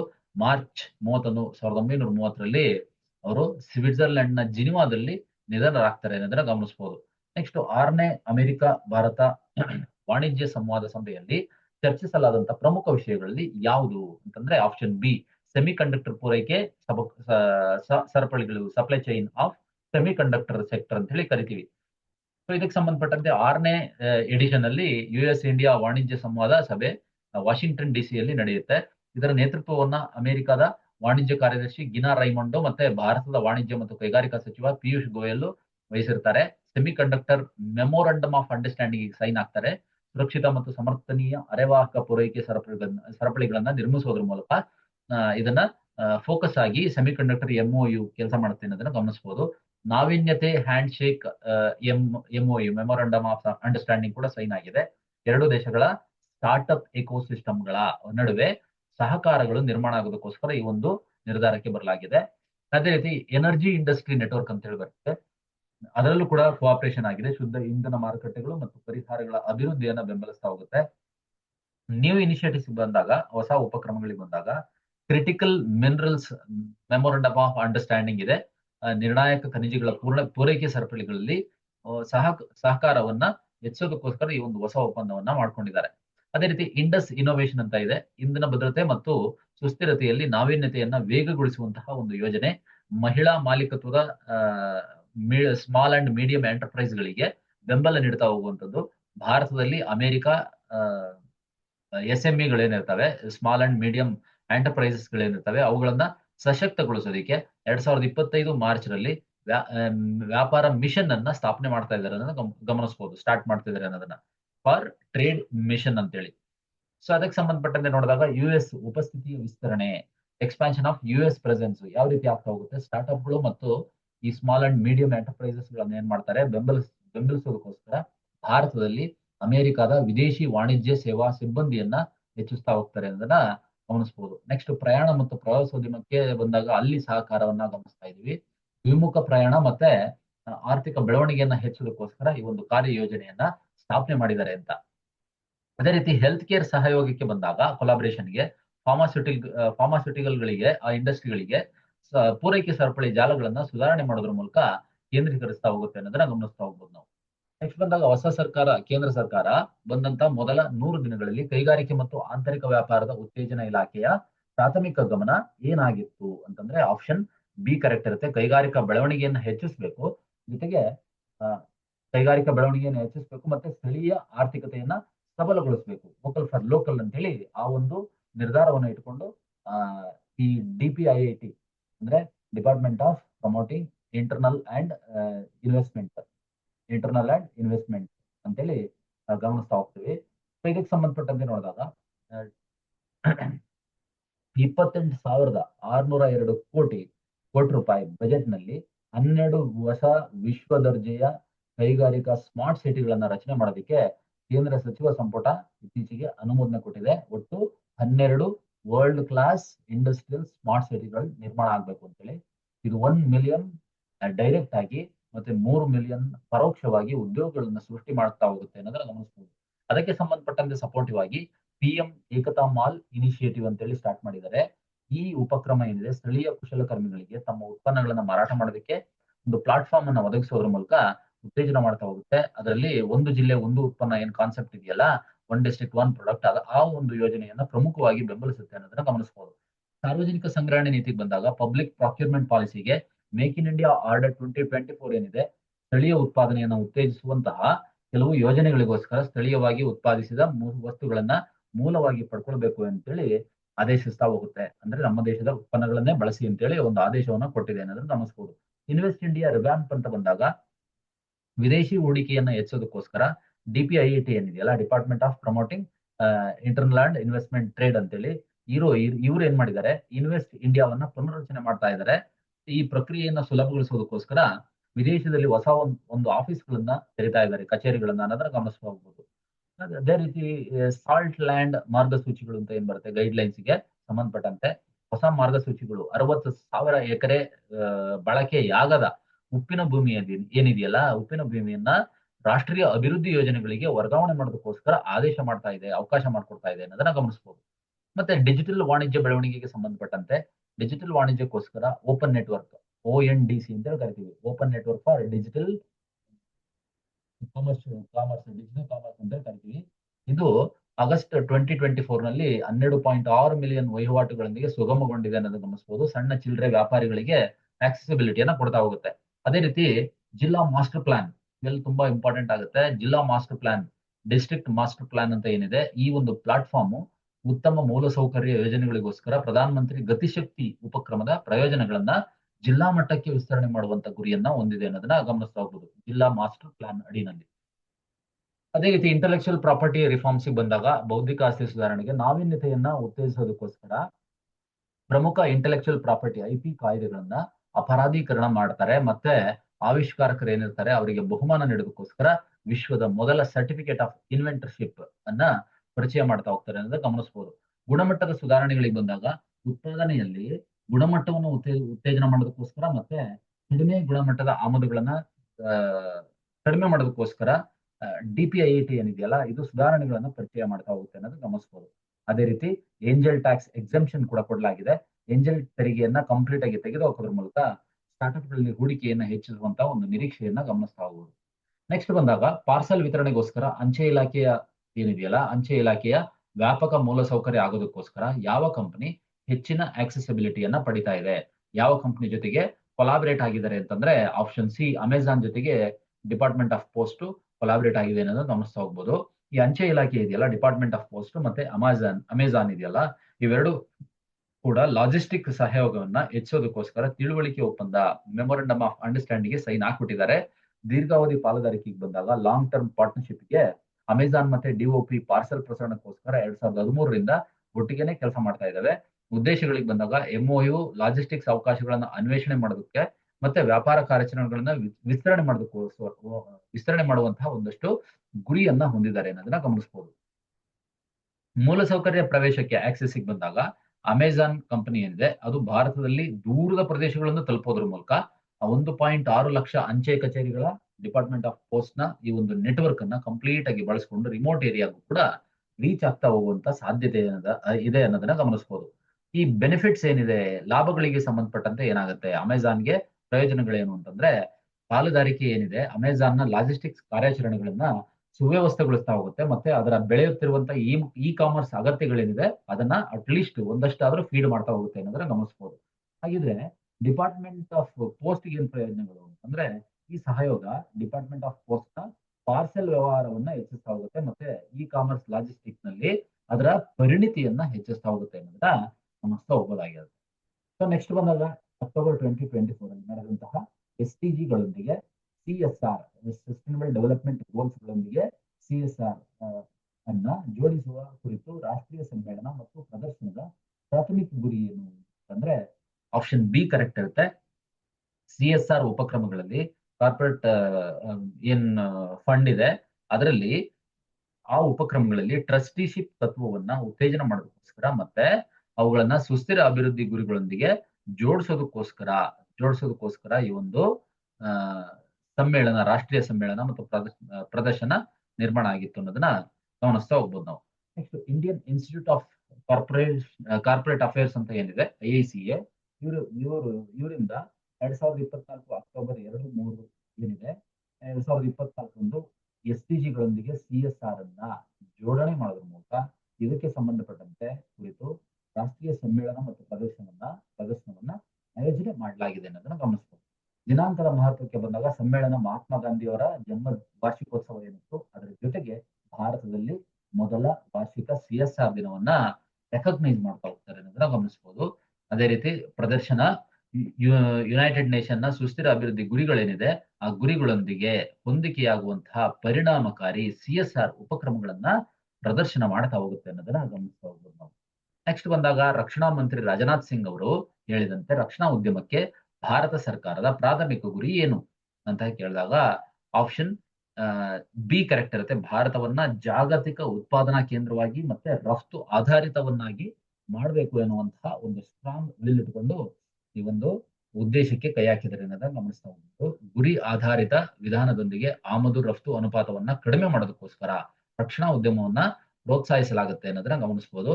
ಫೈನಾನ್ಷಿಯಲ್ 23-24 ಅಲ್ಲಿ ರಕ್ಷಣಾ ಉತ್ಪಾದನೆ ದಾಖಲೆ ಗರಿಷ್ಠ 1.27 lakh crores ತಲುಪುತ್ತೆ. ಖಾಸಗಿ ವಲಯದ ಕೊಡುಗೆಗಳಿಗೆ ಬಂದಾಗ ಸುಮಾರು 27,000 ಕೋಟಿ ರೂಪಾಯಿ ಆಗಿದೆ ಅನ್ನೋದನ್ನ ಗಮನಿಸಬಹುದು. ಭಾರತದ ರಕ್ಷಣಾ ರಫ್ತುಗಳು ಏನಿದಾವಲ್ಲ, ಕಳೆದ 10 ವರ್ಷಗಳಲ್ಲಿ 30 ಪಟ್ಟು ಕ್ವಾಂಟಮ್ ಅಧಿಕವನ್ನು ದಾಖಲೆ ಮಾಡಿದಾವೆ. 30 ಟೈಮ್ಸ್ ಇನ್ಕ್ರೀಸ್ ಆಗಿದೆ. 2013-14 ಹಣಕಾಸು ವರ್ಷದಲ್ಲಿ ಕೇವಲ 686 ಕೋಟಿ ರೂಪಾಯಿಂದ 23-24 ಆರ್ಥಿಕ ವರ್ಷದಲ್ಲಿ ದಾಖಲೆಯ 21,083 crore rupeesಗೆ ರಫ್ತಿನ ಪ್ರಮಾಣ ಹೆಚ್ಚಾಗಿದೆ ಅನ್ನೋದನ್ನ ಗಮನಿಸಬಹುದು. ಇದು ಭಾರತೀಯ ರಕ್ಷಣಾ ಉತ್ಪನ್ನಗಳ ತಂತ್ರಜ್ಞಾನಗಳು ಮತ್ತು ಜಾಗತಿಕ ಸ್ವೀಕಾರಾರ್ಹತೆ ಏನಿದೆ ಅದನ್ನ ಪ್ರತಿಬಿಂಬಿಸ್ತಾ ಹೋಗುತ್ತೆ ಅನ್ನೋದನ್ನ ಗಮನಿಸ್ತಾ ಹೋಗ್ಬೋದು. ಗಮನಿಸಿದಾಗ ನಾವು ಈ ಒಂದು ಡಯಾಗ್ರಾಮ್ ಅನ್ನ ಇಮೇಜ್ ಅನ್ನ ಇದ್ರಲ್ಲಿ ನೋಡಿ 2013-14 ನಲ್ಲಿ 686 ಇದೆ ಅಷ್ಟೇ. ಅದು 2023-24 ಅಗಾಧವಾದಂತಹ ಬೆಳವಣಿಗೆಯಾಗಿ 21,000 ಪ್ಲಸ್ ಏನಾಗಿದೆ, ಡಿಫೆನ್ಸ್ ಎಕ್ಸ್ಪೋರ್ಟ್ ಆಗಿದೆ ಅನ್ನೋದನ್ನ ಒಂದು ರೆಕಾರ್ಡ್ ರೂಪದಲ್ಲಿ ನೋಡಬಹುದಾಗಿರುತ್ತೆ. ಸೊ ನೆಕ್ಸ್ಟ್ ಬಂದಾಗ what is the Sagar concept? Narendra Modi ಅವರು ಪ್ರಸ್ತಾಪ ಮಾಡಿರುವಂತಹ ಇಂಡೋ ಪೆಸಿಫಿಕ್ ಆಗಿ ಸಾಗರ್ ಪರಿಕಲ್ಪನೆ ಏನನ್ನ ಪ್ರತಿನಿಧಿಸ್ತಾ ಹೋಗುತ್ತೆ ಅಂದ್ರೆ ಇದಕ್ಕೆ ಆಪ್ಷನ್ ಎ ಕರೆಕ್ಟ್ ಇರುತ್ತೆ. ಪ್ರದೇಶದ ಎಲ್ಲರಿಗೂ ಭದ್ರತೆ ಮತ್ತು ಬೆಳವಣಿಗೆ, security and growth for all in the region. So ಇದು ಪ್ರಮುಖವಾದಂತಹ ಒಂದು ಪರಿಕಲ್ಪನೆ ಆಗಿರುತ್ತೆ.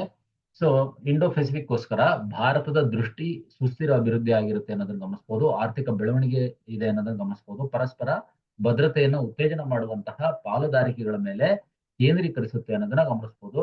ಸಾಗರ ಪರಿಕಲ್ಪನೆಗೆ ಬಂದಾಗ ಪ್ರಧಾನಮಂತ್ರಿ ನರೇಂದ್ರ ಮೋದಿ ಅವರ ಪ್ರದೇಶದಲ್ಲಿ ಎಲ್ಲರಿಗೂ ಭದ್ರತೆ ಮತ್ತು ಬೆಳವಣಿಗೆ, ಯಾವ ಪ್ರದೇಶ ಅಂದ್ರೆ Indo Pacific, security and growth for all in the region, ಈ ಕಲ್ಪನೆಯನ್ನ ಆಧರಿಸಿದೆ ಅನ್ನೋದನ್ನ ಗಮನಿಸ್ತಾ ಹೋಗ್ಬೋದು.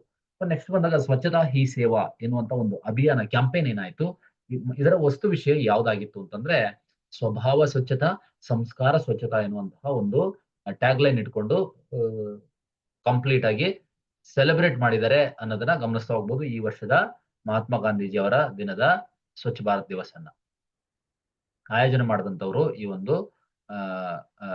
ಕಾರ್ಯಕ್ರಮವನ್ನ, ಪ್ರಚಾರವನ್ನ ಎಲೆಕ್ಟ್ರಾನಿಕ್ಸ್ ಮತ್ತೆ ಮಾಹಿತಿ ತಂತ್ರಜ್ಞಾನ ಸಚಿವಾಲಯ, ministry of electronics and information technology ಅಂತೇಳಿ ಗಮನಿಸ್ತಾ ಹೋಗ್ತೀವಿ. ಅವಧಿಗೆ ಬಂದಾಗ ಅಭಿಯಾನ ಸೆಪ್ಟೆಂಬರ್ 17 ಅಕ್ಟೋಬರ್ 2 ನಡೀತಾ ಹೋಗುತ್ತೆ ಅನ್ನೋದನ್ನ ಗಮನಿಸಬಹುದು. ಸೊ ಇಷ್ಟು ಇವತ್ತಿನ ಕರೆಂಟ್ ಅಫೇರ್ಸ್ ಆಗಿತ್ತು ಸ್ನೇಹಿತರೆ. ಸೆಪ್ಟೆಂಬರ್ 4, 5 ಸ್ವಲ್ಪ 6ನೇ ತಾರೀಕನ್ನು ಕವರ್ ಮಾಡಲಾಗಿದೆ. ಬಟ್ 6ನೇ ತಾರೀಕನ್ನ ನೆಕ್ಸ್ಟ್ ಸೆಷನ್ ನಲ್ಲಿ ಸಪರೇಟ್ ಆಗಿ ಮಾಡ್ತೀನಿ. ಇದಿಷ್ಟು ಕರೆಂಟ್ ಅಫೇರ್ಸ್ ಆಗಿತ್ತು ಸ್ನೇಹಿತರೆ. ಎಲ್ರಿಗೂ ಧನ್ಯವಾದಗಳು. ಕೆಳಗಡೆ ಡಿಸ್ಕ್ರಿಪ್ಷನ್ ಬಾಕ್ಸ್ ನಲ್ಲಿ ಟೆಲಿಗ್ರಾಮ್ ಗ್ರೂಪಿನ ಲಿಂಕ್ ಅನ್ನ ಕೊಡಲಾಗಿದೆ. ಜಾಯಿನ್ ಆಗೋದ್ರ ಮೂಲಕ ಎಲ್ಲಾ ಅಪ್ಡೇಟ್ಸ್ ಗಳನ್ನ ಪಡ್ಕೊಳ್ಬಹುದು. ಇದು ನಾವು ಬರೆದಿರುವಂತಹ ಪುಸ್ತಕ ವಿನೂತನ ಪ್ರಕಾಶನದಿಂದ ಪಬ್ಲಿಷ್ ಆಗಿರುವಂತದ್ದು.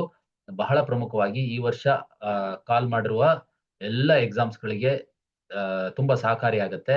ಯಾಕಂದ್ರೆ 370ಕ್ಕೂ ಅಧಿಕ ಪ್ರಶ್ನೋತ್ತರ ಮಾಲಿಕೆಯನ್ನು ಒಳಗೊಂಡಿರುವಂತದ್ದು.